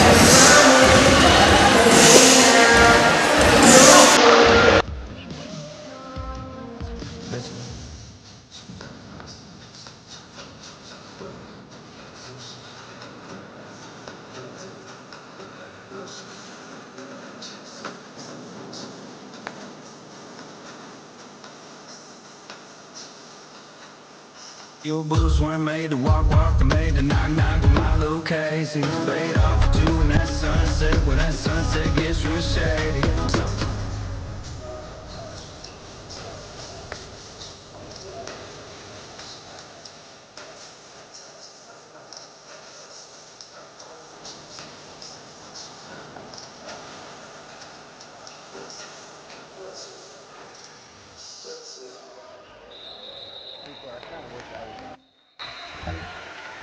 Performance by the Lady Lunkers there during that timeout. Great addition to the team as well. Pass on the right flat, caught, and down at midfield. Once again, Brown with the catch. He's had a pretty good game from his receiver position. The Lunkers call another timeout here inside the 2-minute warning. 1:37 to play. Trailing 57-42. Talk about the Lady Lunkers and the mascot for the Lunkers. That's Lucky the Lunker. Just a lot going on here. Some great sponsors. We always want to thank them for being part of the broadcast and sponsoring the games here each week. Make-A-Wish was here, and that was a great event at halftime. So just a fun time at the Tackle Box, the Ozark Empire Fairgrounds. Well, this will be a happening place. You'd mentioned that earlier here this month, matter of fact, with the fair. Yep, the Ozark Empire Fairgrounds. A lot of activity over the summer, just adding a little bit more here across the way in Wilson Logistics Arena. Always catch myself going here to the fairgrounds at least once or twice a summer. A couple more times with football back in town, but... What's your go-to food at the fair? Oh. Corn dog guy, or you one of those... I'm not necessarily food, but I always go to the root beer stand. Always got to get me a little... Jug of root beer every time I go. Ambrose, that was a called running play, and he's bottled up. The Lunkers read that one beautifully. He goes nowhere. That's one of the first times he's been held for negative yardage. Bring up 4th down now. See the replay here. It's much what the Wise guys have done to Mackey when he gets the football in this game. And no reason not to just go for it here. First down. You got 2 seconds left before you hike this ball. You got to move. Play game. Yep. Oh. Penalty against the Wise guys. Surrendering will put them on the 15 on their side of the midfield, correct? It will. Now, they Making could sure. surrender here if they wanted to. They're up 57-42, but they're not going to do that. You're up 15, yeah. Go for it on 4th and 10. Under a minute to play in the game. Motion man vertical. Going to throw it deep downfield. Why not? Overthrown. Great defense that time by Greer. Pass intended for Troy Evans running the go route. And the Lunkers will take over with 51 seconds to play. The last game we did have in the tackle box, a lot of fans left, and then it ended up being a come-from-behind victory. So 51 seconds, still a little bit of a long shot, but hey, you get the ball, you're 17 yards out, quick score, and above all else, you get a 3-point conversion, get back to the 25 on your free play. There's still plenty of time left. It's a long shot, to be fair. However, gotta be a little hopeful. Well, we'll have the Arena League postgame show coming up with Tim Brown, featuring top plays and league insights you don't want to miss. That'll be coming up after this one's over. Lunkers will throw it into the end zone, and it is caught. Matt Rush, just like that. Terrace to Rush for the touchdown. You know, they've had a couple of quick strikes in this game. And if there's anything they do want to take away from this game, their ability to strike quickly on a couple of these offensive drives has been hasn't been sustained, but it has been there. And now we'll see how the Lunkers are going to attack this one from our 2-point conversion from the 10, which would put them within 7. Snap back. Terrace rolls to his left, throws it low, and it's incomplete. He was rolling to his left, threw to his right. Triple coverage. The ball a little bit low, incomplete. Able to get back up. Triple coverage. Hell, and that one sounded like a car wreck on the other end of the field. Contact there. Unable to keep the ball. Held in on that one. So now 47 seconds. Down 9.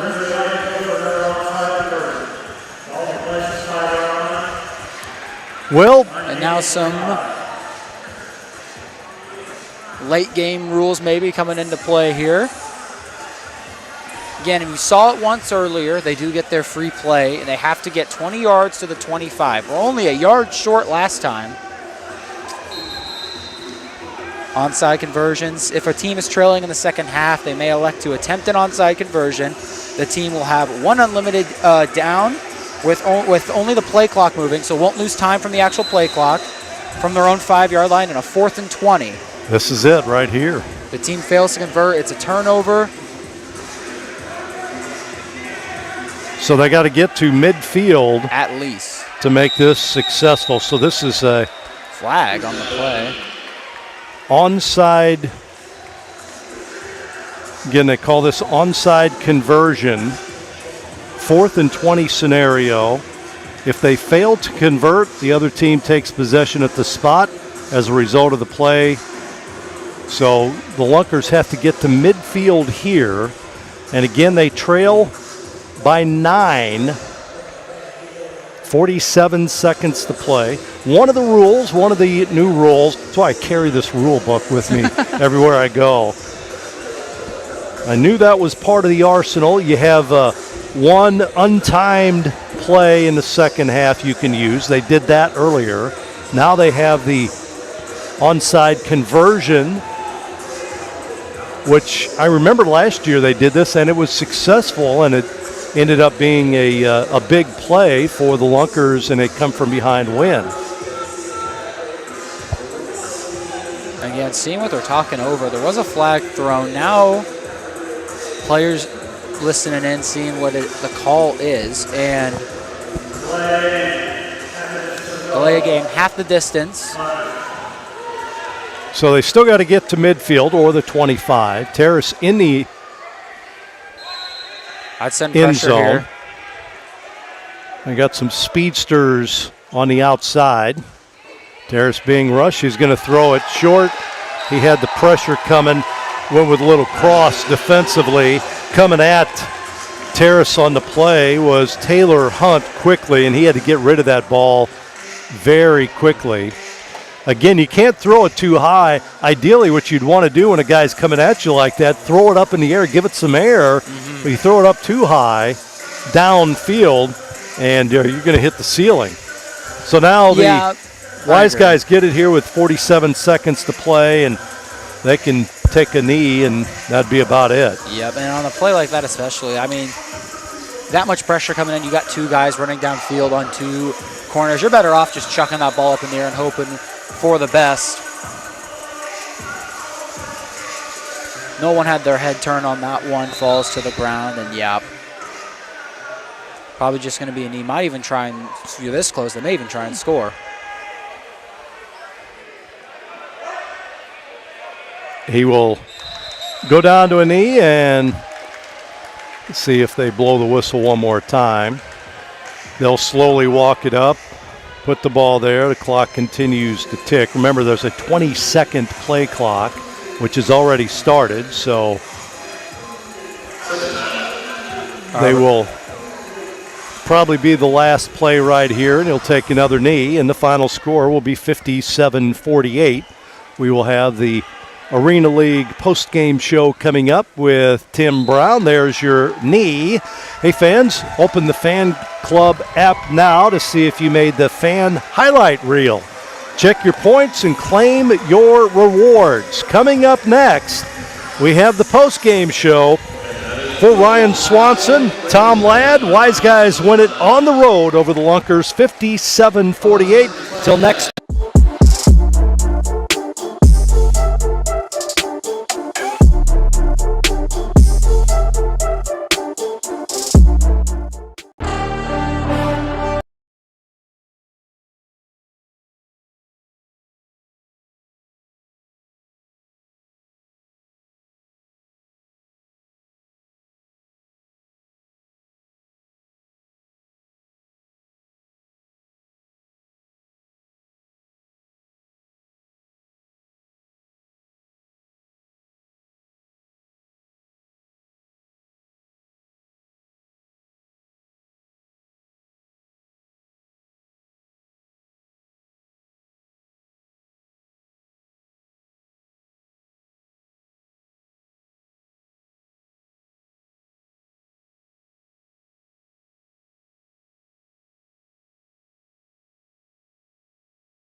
Post-game show. Hot Springs takes it by a score of 57-48 over the Ozarks Lunkers. Riley Underwood alongside my partner, the Hall of Famer, the Heisman Trophy winner, Tim Brown.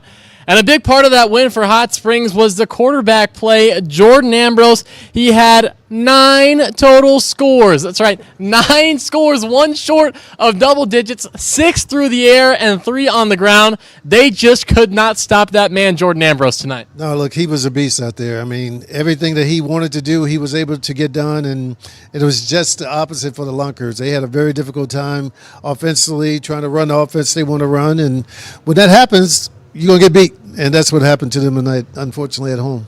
And coming into today, Jordan Ambrose was the second leading rusher, right behind Brandon Mackey from the Lunkers. They held Brandon Mackey pretty quiet tonight. But a receiver that shined for the Wise Guys in the victory was Aaron Dilworth. He came into the day, 98 receiving yards, 5 touchdowns. Today, he had 4 touchdowns. So he almost matched his season total on the day.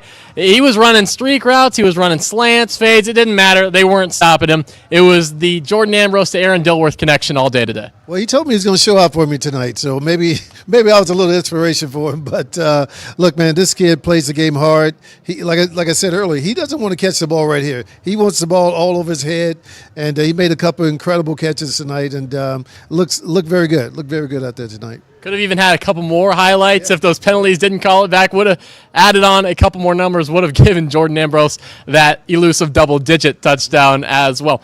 One thing the Hot Springs Wise guys did good and propelled them to victory was containing right now, the midseason MVP, running back Brandon Mackey. He averaged 4 touchdowns per game. Over 100 rushing yards per game, and they held him to 1 score, and that was a big part of their win. Yeah, no doubt. You can tell the Lunkers came in wanting to run the ball, wanting to do what they've done all year, but Hot Springs wasn't going for it at all. So, and they weren't able to adjust. Quarterback throwing the ball here and there.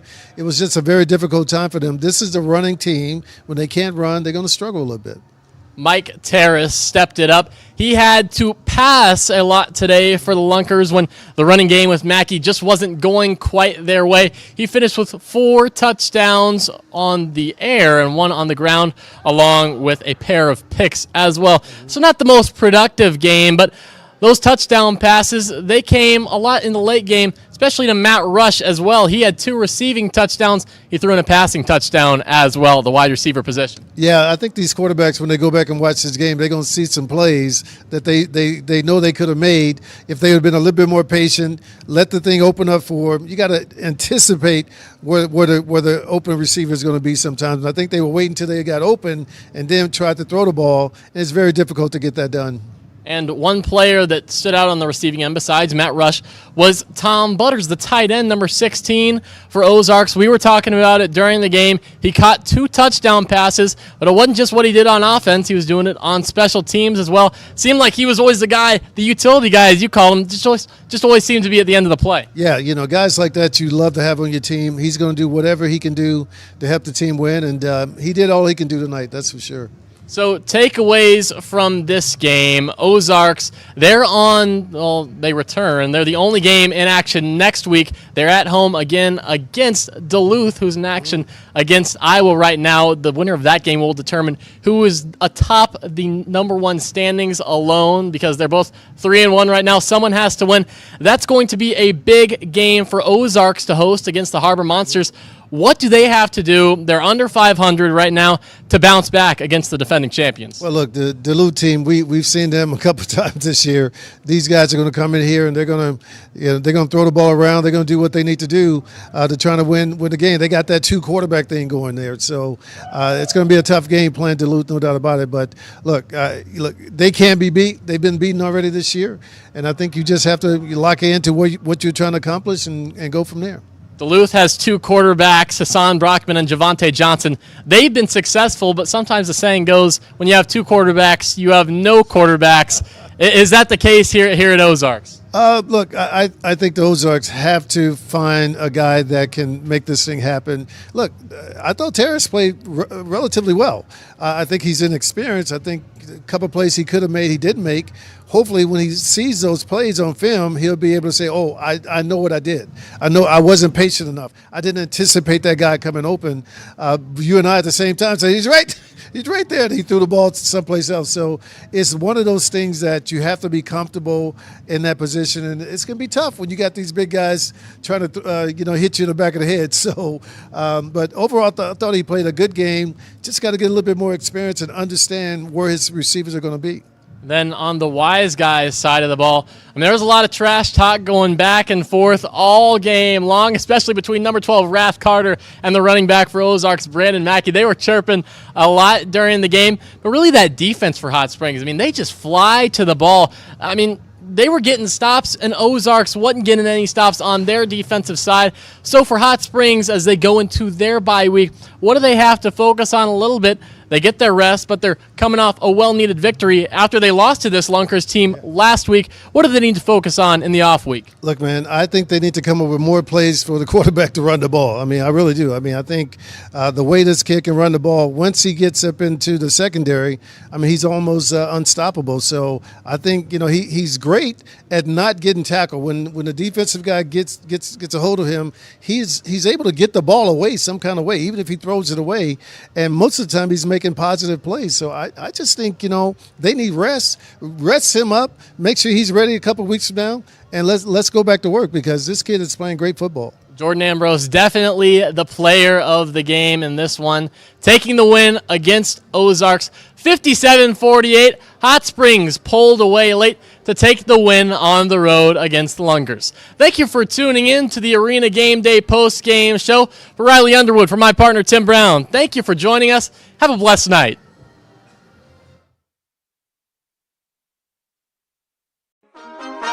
My mind is set, my grind is set, my heart on ice cold. I'm only here to even a score. Whoa. My mind is set, my grind is set, my heart on ice cold. We're down right now, but did it before. Whoa. See from here we going up. Made the call, I shown up. Now the game is sewn up. Say my name is blown up.